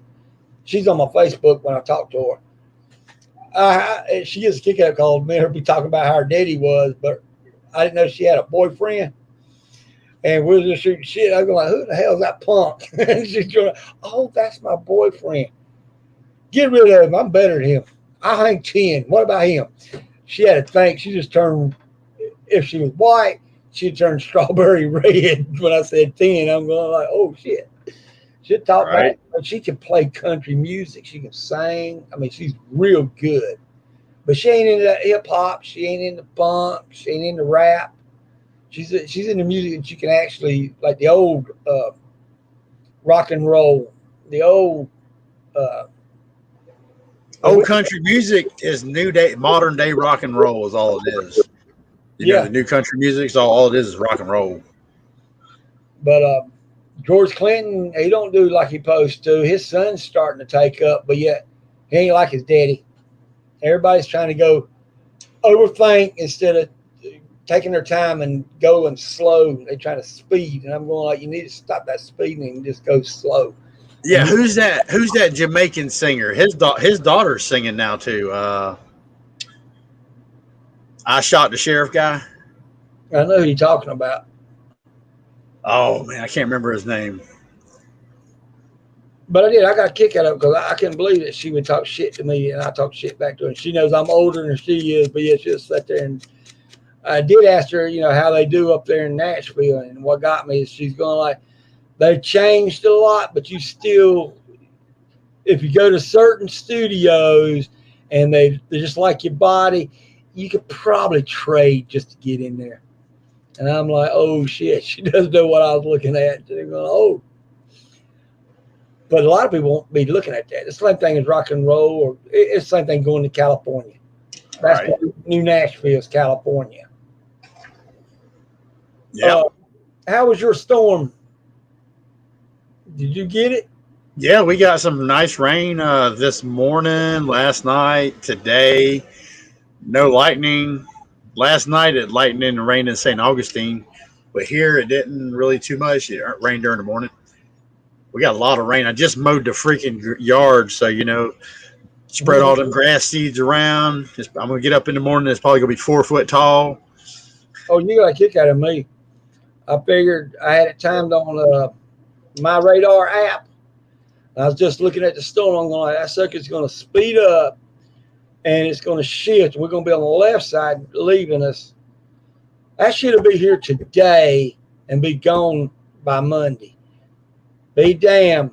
At 1 o'clock, there was no more rain at all. And then I noticed the clouds just vanished. And I was going like, I was right. That's all it's going to be, is just a blow. Now, Thomas Anderson in the chat, he asked, what do you guys think about the Supreme Court giving back nearly half of Oklahoma to the Indian nation the U.S. Gov had an agreement with, that they broke the agreement? Now, Thomas Anderson, that seems to be like Anderson is a Choctaw name. And are you a Choctaw, Oklahoman? I wondered I've been to the Choctaw Reservation in Oklahoma. I didn't know anything was given back. I know it's time right now for the tribal councils and stuff right now to start doing their votes in Mississippi, but the Creek Nation had to go look again because I know there's a lot of Cherokee stuff in. I'm gonna think that says Tulsa. Yeah. Oh, he's Cherokee. Okay. Thomas Cherokee. Yeah, Anderson. We have a Tubby. I looked on the Constitution or the treaty that was signed for the Choctaw, Mississippi. Did you know there's a vampire law in their treaty? I didn't know that. Yeah, vampire law means when I marry my wife, she becomes Choctaw, part of the tribe, even though she's Italian. Yeah. So she becomes Choctaw, and our children become by birthright Choctaw. It's called the vampire law. And that's what happened to the Cherokees as well. Not to mean anything derogatory, but there's the Creek, the Cherokee, Choctaw, all were part of the 5 civilized tribes when Christopher Columbus came over. Yeah, I'm thinking what he's talking about. That's an old treaty, and they did break it. And I guess this time they might have held up a little bit of it to try to get back all the land they could that everybody who was already been on the trail entered, give back that land back to them. But I hate to say it, and I'm Eastern, but my family is actually from that area, the Meltons. But what got me was 99% anytime this government does anything, don't matter what race it is, they're going to give you the land that ain't worth a shit. And then when they find out there's uranium on it, guess what? That shitty land you got given, they moving your ass off of there for the uranium. They're trying to do that over here in Huntersville, North Carolina. I didn't know there was uranium, a big deposit over here. And now, this guy Thomas Anderson brings up a really neat point too that I wanted to say to you real quick. That California was trying to give them indigenous tribes there all the land back in California on the eastern side of California state to add a barrier in between the United States, the rest of the United States, and California. They were going to use the Indian barrier. What? Yeah. You would not believe how many tribes the names are just countless amounts of tribes that I've ran into. I've been all over the United States, and I've seen all kind of name tribes, Akawahas, and the language though. The neat thing is the language is embedded in this area. Choctaw language. If I were to say Pomona means had enough, and there's a town here called Pomona Park, and then there Lusa, Loch Lusa. It's like a lake that's black lake. Yeah. If I were to say I'm hungry, feed me in Choctaw, is Sohochafa. Well, that's what got me is I talk the old Cherokee language. What he should know. Thomas Anderson should know who Jerry Wolf was. That's what they call a beloved Cherokee. He was a storyteller, but he's also a historian. He was the one that actually told my grandma and him, get him doing this and you teach him, and I'll come back and bug him. And he did a good job. But he was right about a lot of stuff. They ain't going to give back every land that they can. And like over here in Huntersville, they got that, what you're talking about, uranium deposit. Well, the people's going like, if we let them have what they want just a little bit, will that cause problems in the water supply and in the growing supply? And I'm going like, that's going to cause a lot of problem, because when you start pulling stuff out of the ground, you're going to hit the water lines. I don't care what they say. You'll end up hitting the water lines. And they suck about fixing anybody's shit. But Cherokee, that's what I like about it, because I know there's some Andersons. He told me Wildcat. You know who Palter was, right? Which one? The one that's in prison as a political terrorist. I didn't know that. Jimmy Palter. Yeah, I know who you're talking about, but I didn't know that. Yeah, he went to prison a long time ago. They were trying to get him free. What Thomas Anderson is saying in the chat is from the caveman level stones, by sleeping in the trees, hunting and gathering wood, having wooden houses and glass windows and iron tools. They found a lot of artifacts in Florida that are really, really old, 1,000-year-old foundations, and tools and jewelry and whatnot in Florida. In St. Augustine, when they built St. Augustine, the Spanish came over and they started developing St. Augustine and developed right over the city. They're saying now, historically, Louisiana had a Senate, an actual Senate type stadium. And then they destroyed it over time. And when the French started bringing slaves in through that port, it was before 500 years ago, or before the United States became what it is today. A lot of things have been hidden about the Native American people, and they weren't Christian, is why they considered them savages. They weren't Anglo-Saxon. Well, they found in Minnesota and Michigan bones that goes back 250,000 years ago. They are also saying that as there's a place up in, I'm sorry if I don't get it right, but it's in one of the northern states. They call it Aslan. It's supposed to be some mystical land of the Aztecs where they came from. And it was in a northern state like Minnesota or something. Well, that snake area, they got the Snake Mound in Ohio. I think it's in Ohio. Yes, Ohio. They really when they put all the Indians together. This is when they supposed to talk about the Indians fighting the giant. That goes back 6,000 years ago, what you're talking about.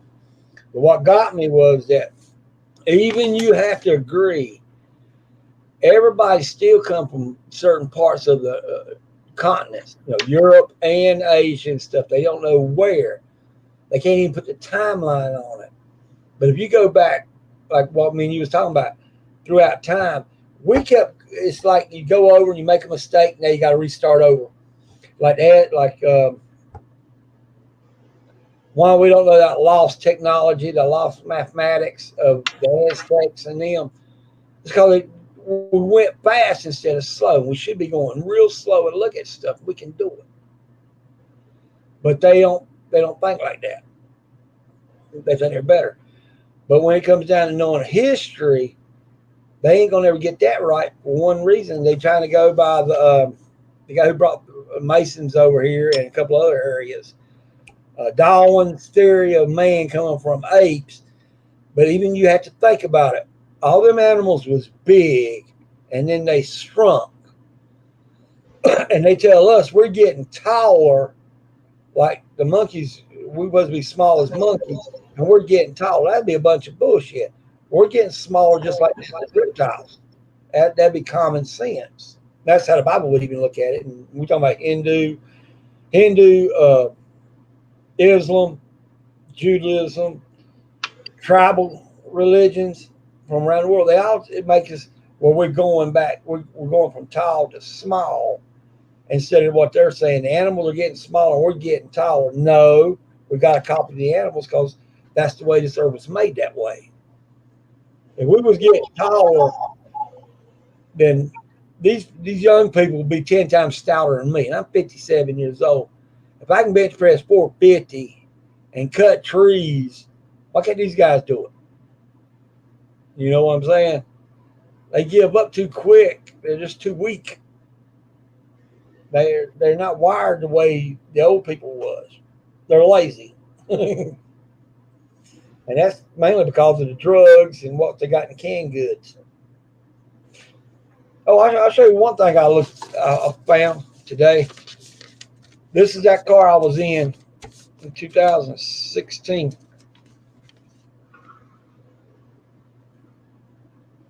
Holy shit. Now, how did I get out? You see where my finger is? Yeah. There. That's where I climbed out. Wow.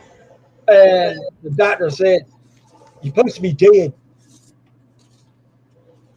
Well, I ain't. That's what I look at. God's got something for me. That was my 10th time being in a car accident like that.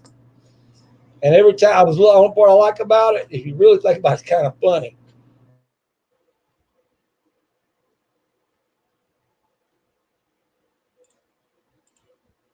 Oh, you froze up. Or I'm froze up. We're both Look like you're froze up. No, there you go. But you see what I'm saying? Yeah. What I'm supposed to be carrying is a walking stick. That's the part that really got me. I still kickbox and everything else. Still play football with teenagers. But look.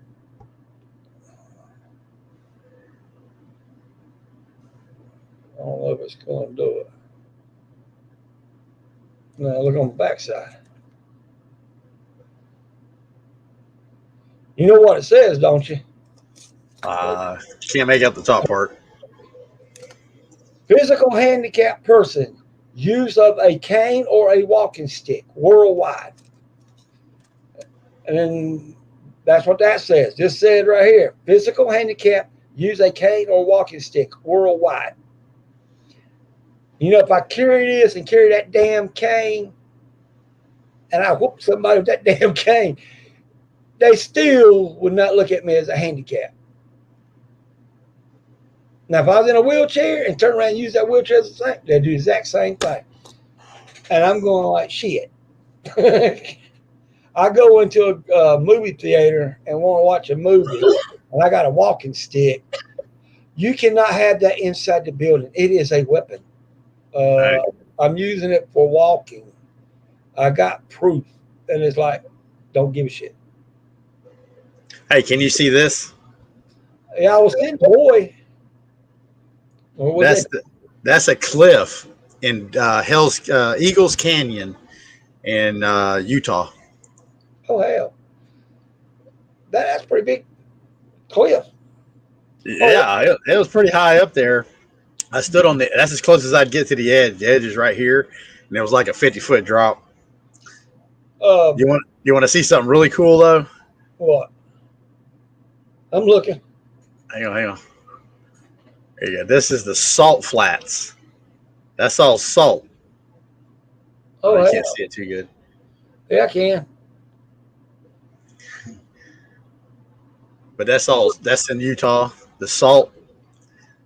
Well, they won't let me sell it. That's where Morton Salt is. Oh, that's where they are. Yeah. And this is Mount Shasta. It's you can't really see it too good to glare. California. Yeah, that's Mount Shasta right there. Now, if you'd have saw me about 10 years ago and you see how much I pitched a fit to my wife, she wanted to move one time. And I said, all right. And we had a place over there called Weed City. And you can pull that up. That's the name of the city. Yeah, I know. Weed City right there at the base of Shasta. I've been there I got a shirt from there. It says Weed, California. I wanted to live there for one major factor. I probably would get lucky and spot me a Bigfoot. As soon as I said that, she's going like, you're not moving there. This is on the Navajo reservation in Arizona and New Mexico border. Well, I've been to a lot of reservations, man. The ones in out west, South Dakota. Yeah. Well, that's what got me. The Cheyenne. My friends didn't even know that Atonga, remember him, NWA? Yeah. He's Lumbee. I used to hang with him, and we ended up there. He ended up staying there for a while. He was learning the rituals and the language better. He's going like, as soon as we both asked the same thing. Catawba Indians, what they're doing is using what a white man said as the language of the Sioux on the east. But by the elders of Dakota Indians, they said no. It would still be the same as it is today, except we got slang, but you could tell between slang and straight Lakota because it's straightforward. And the Cherokee's the same way, but now they're doing slang too. Now Cherokee's been doing stuff I got a kick out of, but I can't go to their school. And that's teaching the whole language of today's language that they making up, because I wanted a medical area. And they ain't letting nobody that's not on the reservation do it. No, my wife, when we lived on the reservation, my wife tried to get a job with the reservation, and they wouldn't hire her because she's a Nahola, which means white. She's a Nahola Hoya. Well, Jerry got kicked out of it because he sat there and showed me where Wolftown is in Cherokee in North Carolina. As soon as you enter, like you're going to Asheville, you're coming through it to you, like you're going to inside the situation. You look up Wolftown, right across the street, less than 2 blocks into the woods, that was where Clontz was. James West Clontz. Right. He moved down here, and he died. His son was James Martin Clontz. That's a farming little motherfucker, but he's a dog. When he died, he still had 2 wives, and then he had a lot of other women that he counted as wives too. About 30. My daddy, when he died, he actually had in paper marriage license of almost 38 rich women up in Cary. And I'm like, damn, I'm smart. Sins of the father, I'm not going to copy. Everybody's going like, what do you mean? I'm going like, well, think about it. You got too many wives. I don't need that shit. The women going to get on my nerves. That's the first thing that comes to my mind. But he worked himself to death. You know what I'm saying? Oh, yeah. So I'm trying to figure out how many stepbrothers have got my name. But lucky, I'm the only one that he actually said counted. Well, listen, there's me, my brother Larry, and my other brother Daryl. Larry, Daryl, and Daryl. You got James Clontz the first, James Clontz the second, James Clontz the third, and there's the rest of them. He just put James Clontz. I see it. And you notice that he changed his name on everybody's birth certificate. See, he's James Clontz the first, but on my record, he's Donald Clontz, his brother. Right. And I go back, he changed a female's name as Debbie as Deborah. And I'm going, oh, hell, he's using everybody else in his family's name. That was smart, but really, he didn't have to do that if he'd have known that you didn't need a marriage license. That was a catch the government threw in everybody. Yeah. That's the same thing as the school system telling you got to pay taxes for them and they ain't teaching what you asked them to teach. Where's that picture from? Alligator?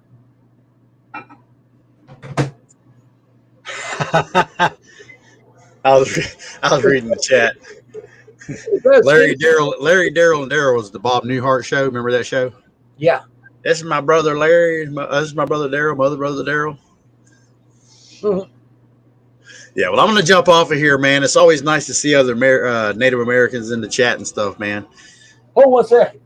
Yeah, man. Now, this is something I ain't even looked at but once. Only one time. Got it for free from the author.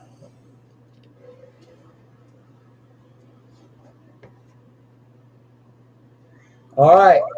I got the Choctaw Bible, the English in Choctaw though. Yeah, but I was going to show it to you. Because in the Mississippi part is the Bible Belt is really strict, so it's like, you didn't have no words. This one right here is the guy's name. Where is it? Brian Wilkes from Wilkes County. right. And he moved away and everything, but I got a kick out of it because they passed this, but Jerry Wolf didn't pass it. There's a reason for it. Now these are words you don't find, but only white people do it. Motherfucker, pussy, penis, orgy, sex, and so on. You find it in this book, and I'm going like, that's not Cherokee. No, it's like a lot of people don't realize squaw was a derogatory term for a woman's, privates. It was really just a derogatory term made up by the English. Yeah, but you imagine how I was feeling when I sat there and he sent me that and said, look at this. Look at the words they got.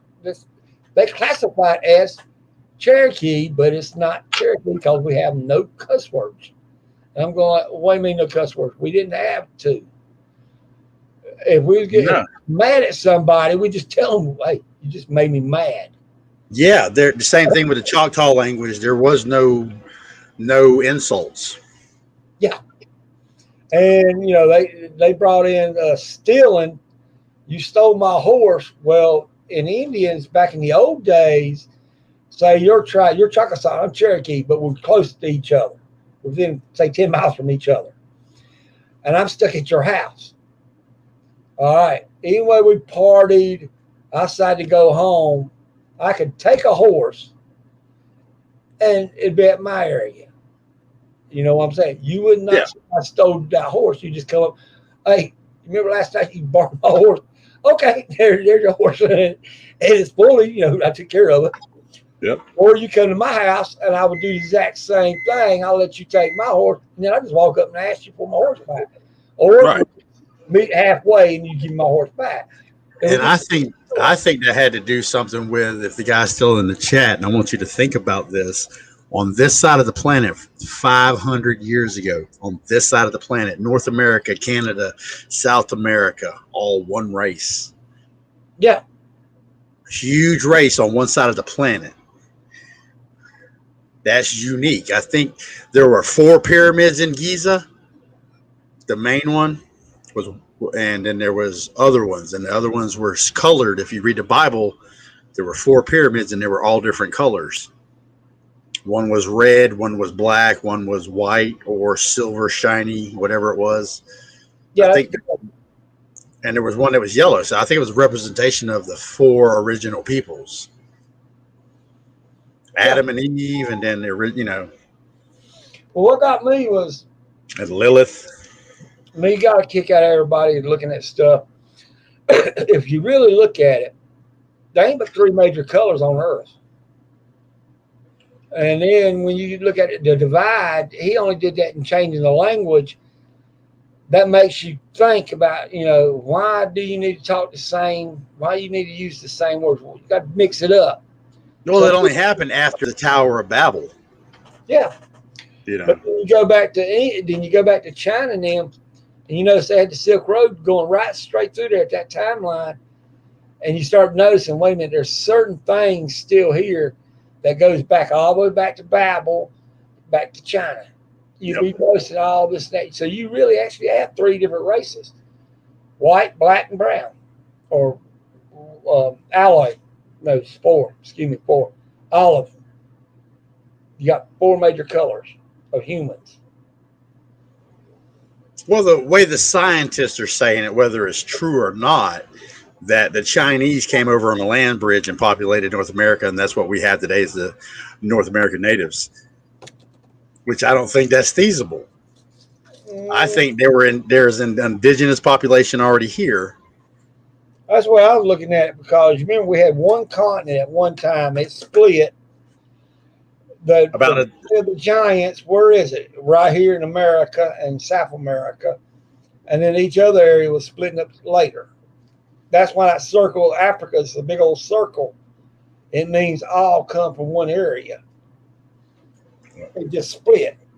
Now, if that stuff actually come back, the other continents pop back up, it'll scare the hell out of it.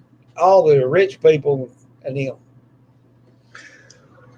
Well, I can't see in the comments here. In the comments, it says that I can't see the.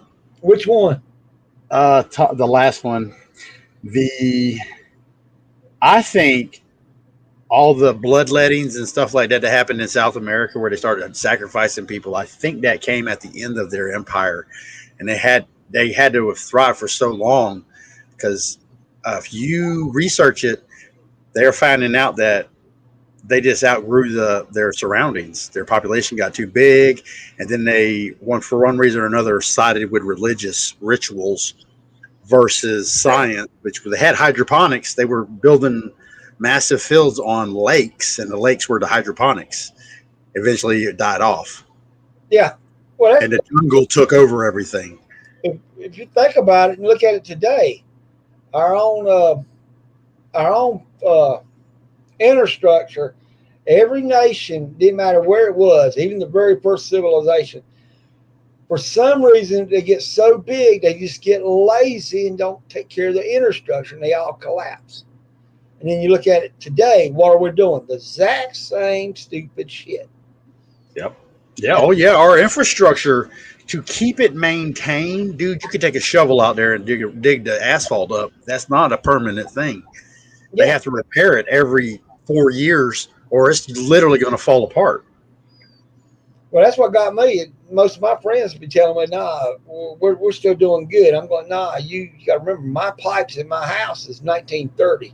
So from the pipe of the city hooked to my house, I got to be responsible to fix them pipes." And he didn't understand that. And I'm going, "Yeah, every house is that way." But when you look at all abandoned mansions and stuff, we start looking at it. It's the population that y'all just get so big and so lazy and weak that you don't do nothing. Yeah, if you really want to see how long something lasts the test of times nowadays, there is a story about a town who buried a car and was going to give it away in the future. When they finally dug up this car, the keys had disintegrated, the locks to it disintegrated, and this car would not run for nothing. Most of the parts were disintegrated. Now that's bad there. But it didn't last 40 years. A car buried underground in a vault did not survive the test of time. The keys literally disintegrated. Oh yeah. So they ended up the town. They said there was supposed to be like a time capsule deal where they opened it up, and whoever guessed the population of the town won the car. Oh, right there's what you was talking about. You see it? Yep. That's the pictures and everything. That's who I was telling you about. This is in the Civil War. And then Well, this is where my people were during the Civil War. They were hanging out in the swamp. yeah, there's that man right there in my family, this person right here, Yeah. he was working with 4 or 5 different professors in physics and quantum physics. Oh, right there's that picture I was looking for. You see that? Yep. That 50 caliber. That's Washington, Corbett. I mean, I got everything about them, and then I look at what we did and what they're doing, and I'm noticing that what me and you're talking about with the Indians, we're all still doing the exact same thing. When you think about it, we actually do the exact same thing. We don't take care of the inner structure first, and we just keep pushing. Yep. Well, hey, man, I am going to jump off here now. I am exhausted. Well, I'll talk to you later. At least you help me out on that. I'm trying to get back to doing certain things. I just couldn't man. up. I mean, you got a kick out of me trying to figure out how to hook up on here. I'm going like, what the hell did I do wrong here? What the hell I do wrong there? Well, I don't mind helping you out, man. Anytime you got a problem, just hit me up. I'm more than happy to show you the right thing. But when you don't practice it enough, you tend to forget the little catches. I was going like, okay, I'm over here. I got this turned on. I remember I went over to YouTube and I posted to turn it on their YouTube channel, and I missed the description where it says broadcast. I'm looking everywhere for that. I'm like, where the hell is this shit at? I'll call you. Yep. Most of my friends will be going like, what the hell are you doing? Then they leave when I start talking to you on the telephone. It's like, time to go home. Because they know I don't get on a live stream. You remember? I hit that certain area, but now I'm going to get back on there. But I'm going to first, I want that live cam while I'm doing these jobs for this guy at the temple, is to get that live camera so I can go out in them damn woods and I can actually build certain things that shock a lot of people, like the real fast way the Indians used to do stuff in the woods to make their shelters. I won't be pushing everything through there. What's that? Yeah, that's what I'm looking for. How long does that damn thing last? Oh, hours. I've got 3 of them. There's one. This is one. There's one over here. But that's the one I'll be trying to get on Amazon. That one right here. That's a bigger tripod. How much? Well, I'll have to get that too. This tripod was only like $30, if that. But it extends 6 feet. Got it, better. I can get it directly right above my face, above my forehead. It's got lights that come with it, a case, 2 battery packs. Now imagine me trying to do 35 minutes with this damn telephone out in the woods, and the damn thing dies before I get that damn thing video. Right. I tried it over and over. I'm going like, well, that's an oldie. It's a 2004 telephone, so I think I need to get me a camcorder. That's well. Yeah, you can get one. Just get you some of these memory cards right here.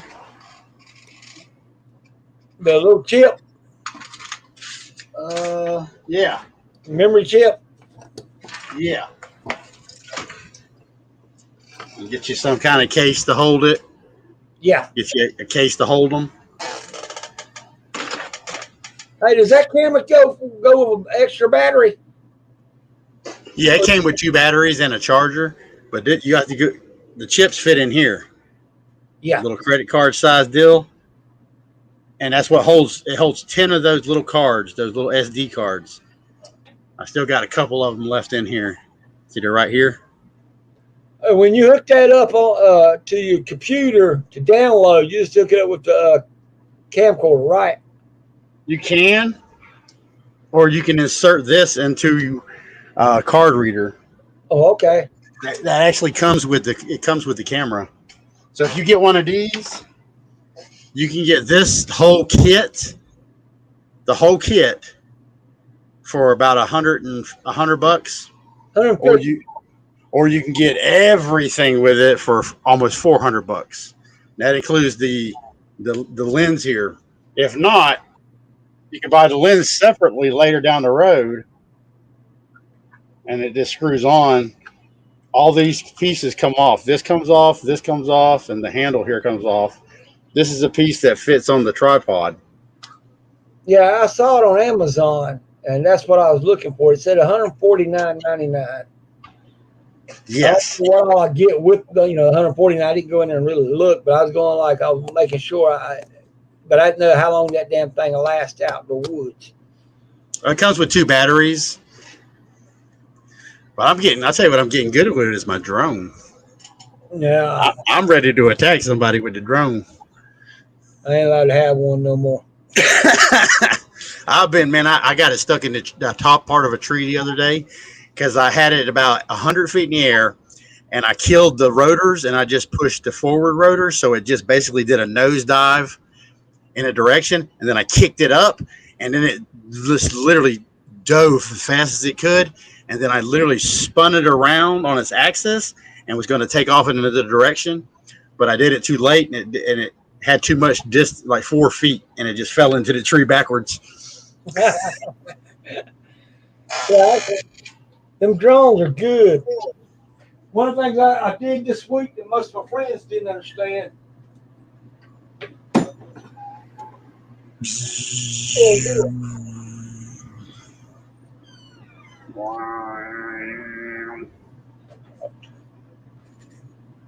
see what I got? Yep.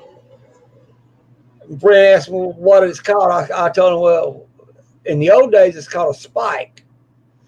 And I said, that's French, and English used to use it.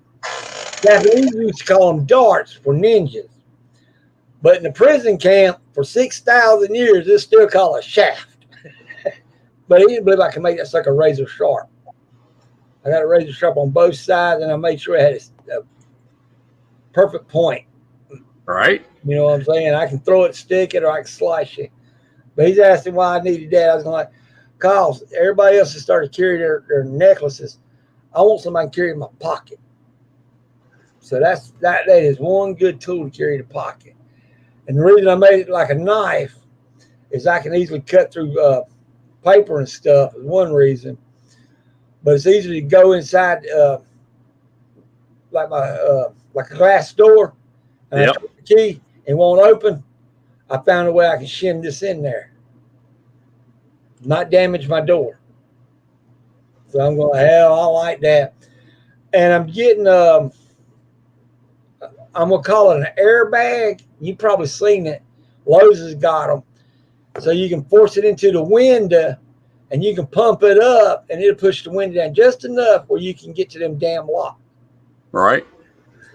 So, hey, on my list right here, is there anything you want to see? That's $1 million list. Anything on there you want me to show you? I got it. You got to get closer up where I can see it.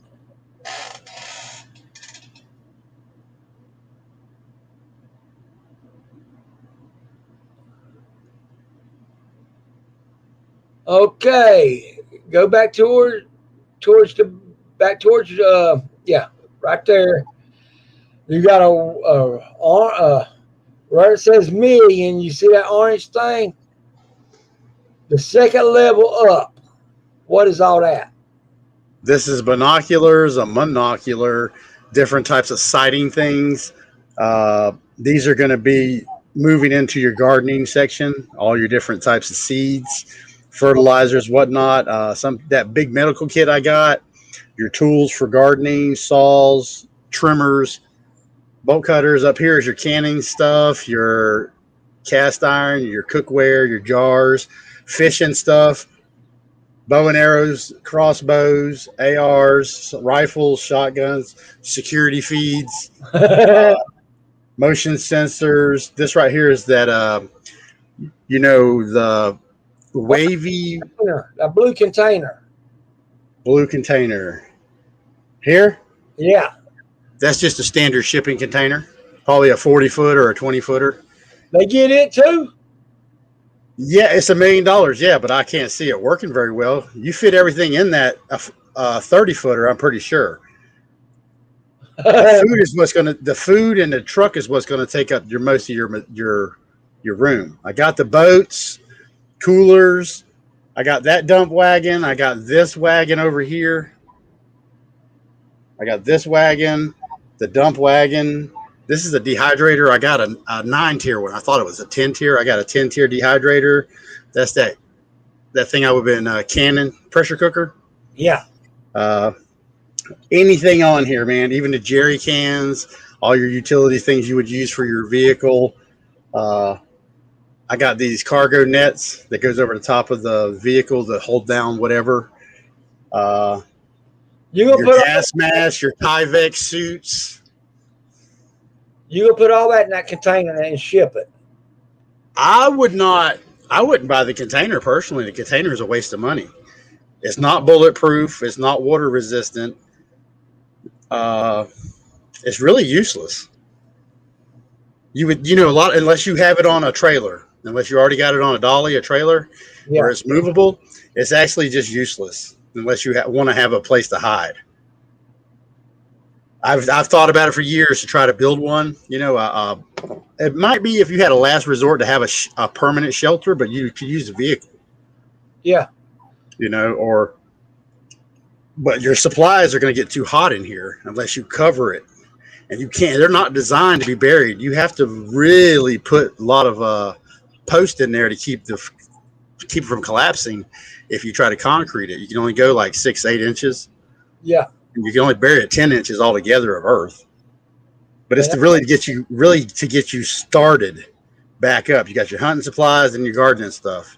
This is just to sustain you long enough that you can repackage and can your own stuff. Yeah. I know what you're saying now. That's a good idea. That is. It's not worth $1 million though. No. If you went out and bought the expensive coolers, sure, you could possibly spend $1 million. But that food right there, you wouldn't live on that shit. That's just nasty. What is it? I forget the name brand. It's that one brand. Oh, Wise? Yeah, Wise or Patriot Pantry or something. Yeah. One of those. But yeah, I've got the crossbow, the compound bows, the ARs, the I got a 270 for the single shot rifles. Yeah, but you don't give that away, are you?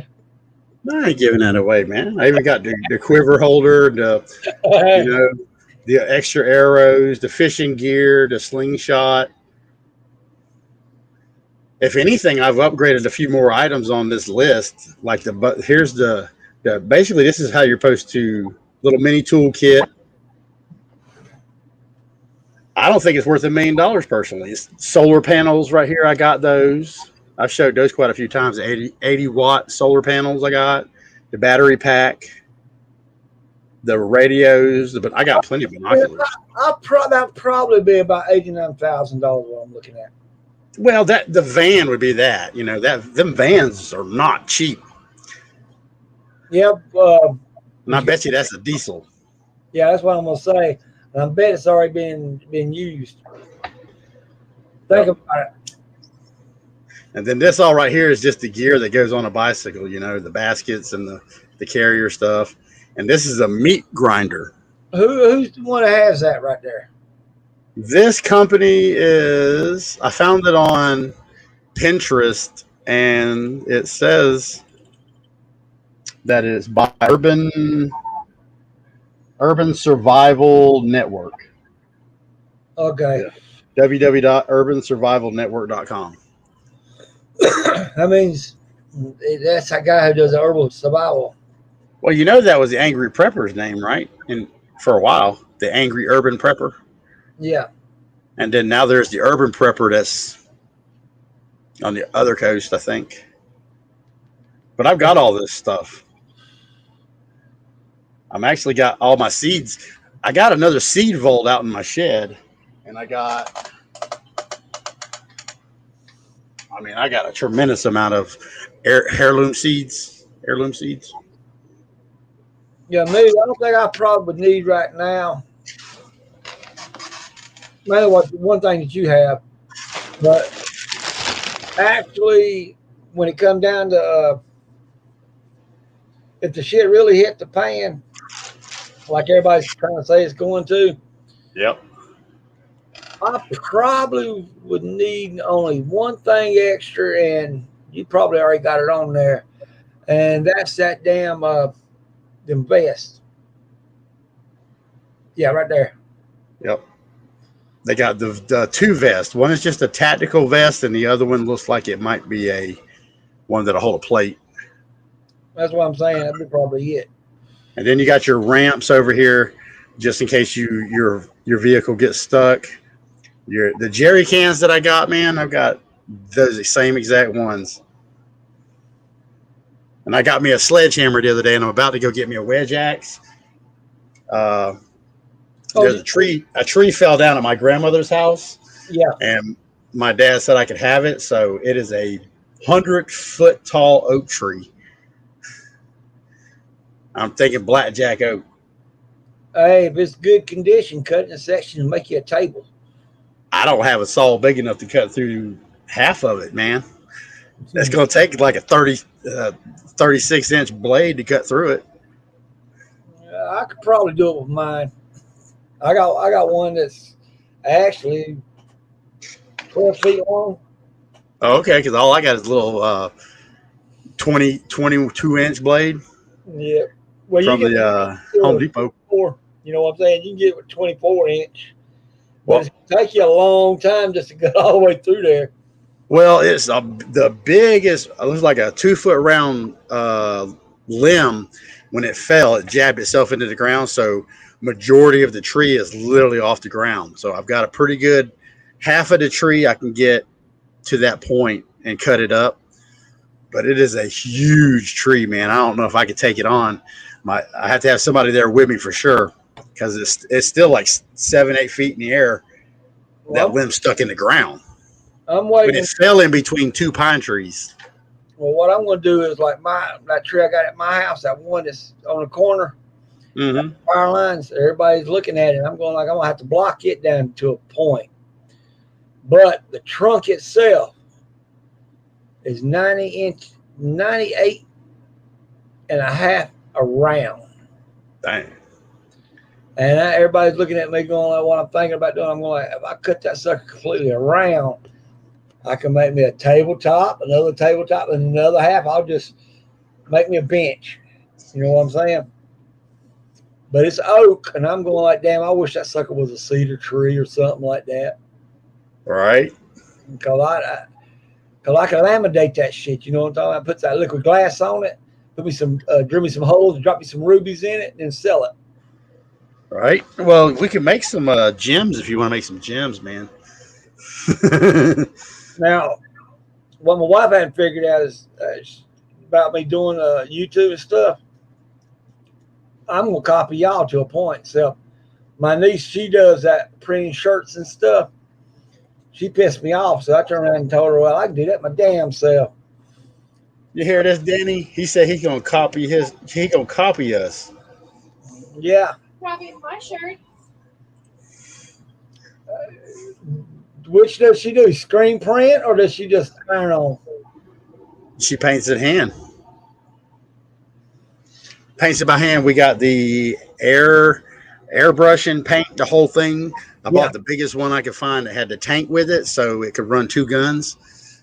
And I got I got the machine. I haven't taken anything out of the boxes. I've stopped taking shit out of boxes right now. You know what I mean? So I haven't taken the 3D printer out. I've got it. I'm not taking it out. I got this other machine over here. It's a big ass giant heat press that does plates, hats, coffee cups, and t-shirts. Oh hell! And it's a heat press. So John Moray, who runs the Hapkido Association on the East Coast. Yeah. He lives in Georgia. He's personal security. Meaning, if you hired one of his guys, you could be paying like $10,000 just for one guy. Right.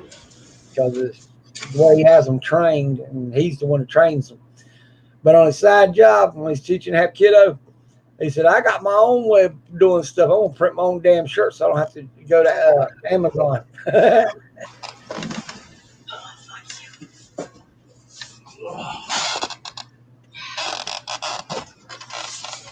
Here's the box.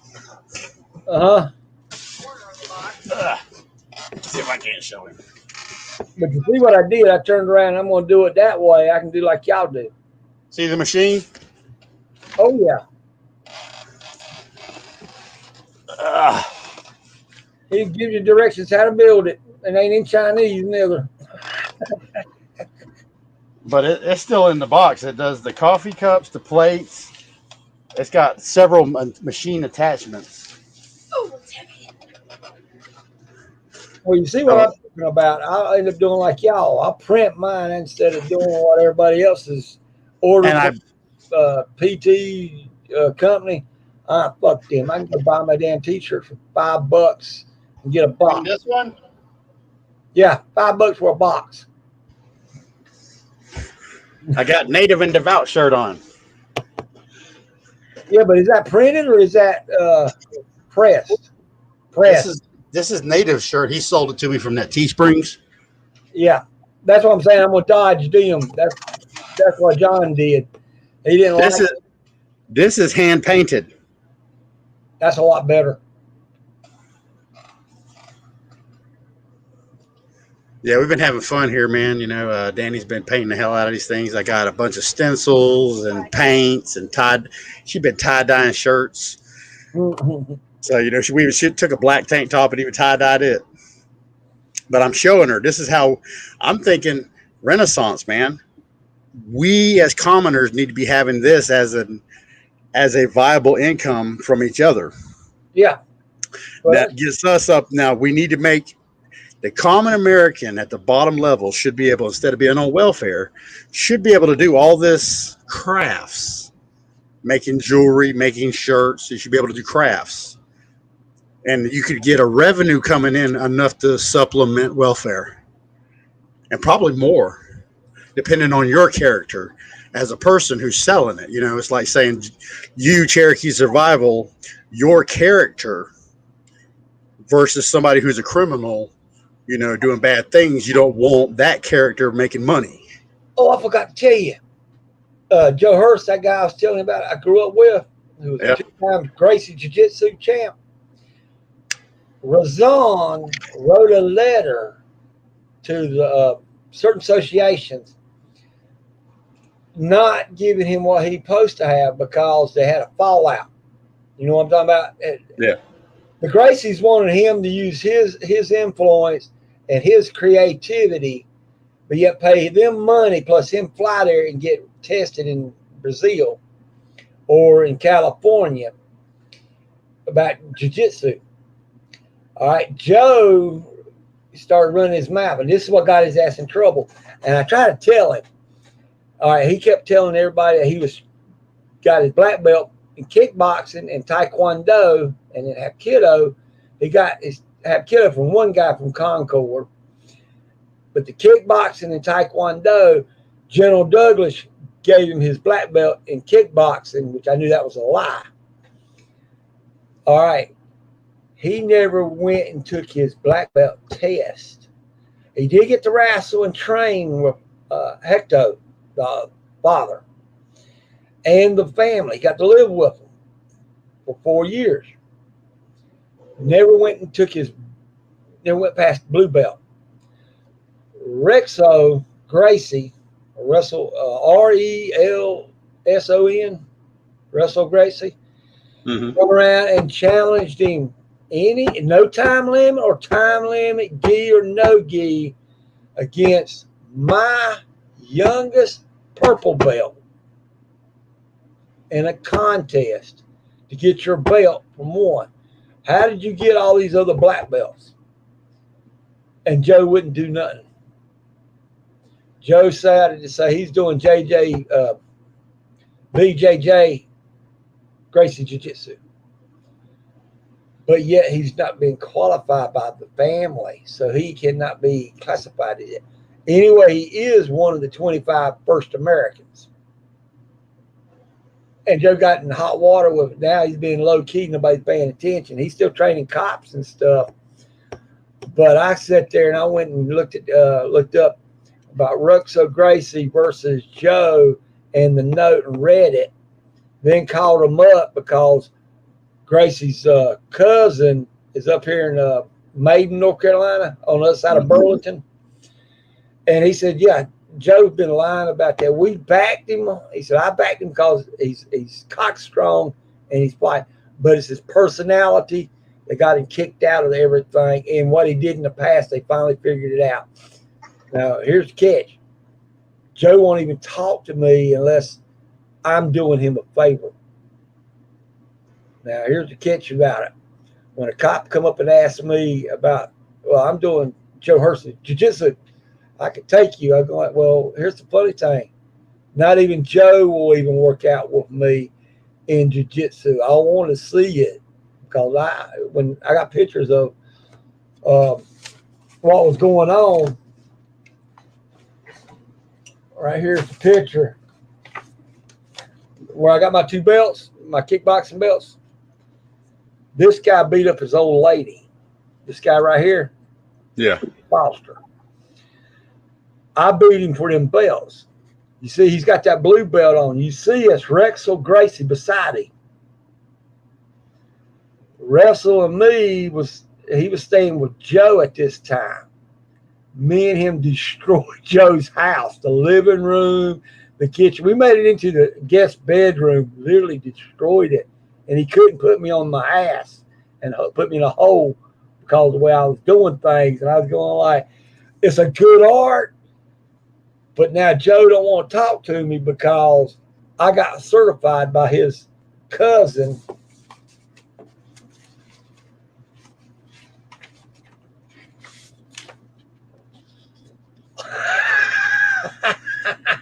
By his cousin. Now Joe's pissed off because I got certified. I told him I ain't teaching that, but basic self-defense, everything in my book have kiddos wrestling and joints. But your idea of telling them cops this and that and getting them cops, I can hurt these cops. And I looked at that cop and I actually told him Joe won't wrestle with me and teach me his jiu-jitsu. But here's a catch. He killed a man, and you're learning from him. And he would not tell the Gracies why he ended up at their house, and his records was sponged. So who is the real man? The man who's going to be honest or a man who's going to lie to you? Right. So now Joe won't talk to me, and I got to kick at him because he was going like, shit. Chris moved to New York now, and I think he's still on that shit. You know what I'm talking about, the heroin. Yeah. The reason he's up there is because first time he beat up the cops at Concord, every one of them, they even got video of it. 122 Concord police officers. He beat the shit out of them. And then he turns around and he stays start taking meds for depression and stuff. And his wife was like 70 years old. He put her in the hospital. And so they moved him to New York as a rat. But yet Joe and Chris won't even do anything. But Chris, he left the scene of martial arts. See how stupid he was? Yeah. See, that's what got me is I started watching Joe, and I'm going like, man, he's getting everybody pissed off finding out the truth about him. So he's a blue belt still teaching cops and calls himself a professor. Right. All right, man. Well, I'm going to jump off of here real quick. Well, nice seeing you. I'll see you around my big brothers. Yeah, man. Let me see how many people's left. They should be like 3 or 4. Yep, 4 people. Yeah. Well, nice seeing you, Tom Anderson. Yeah, it's great to see you, man. All right, Cherokee. All right, Dusty. Thank you. Yeah, man. Anytime, dude. And tell your daughter, hey. She hears you. Hey. All right. Later, man. Later, y'all. Bye-bye. See y'all. See you, Tom Anderson.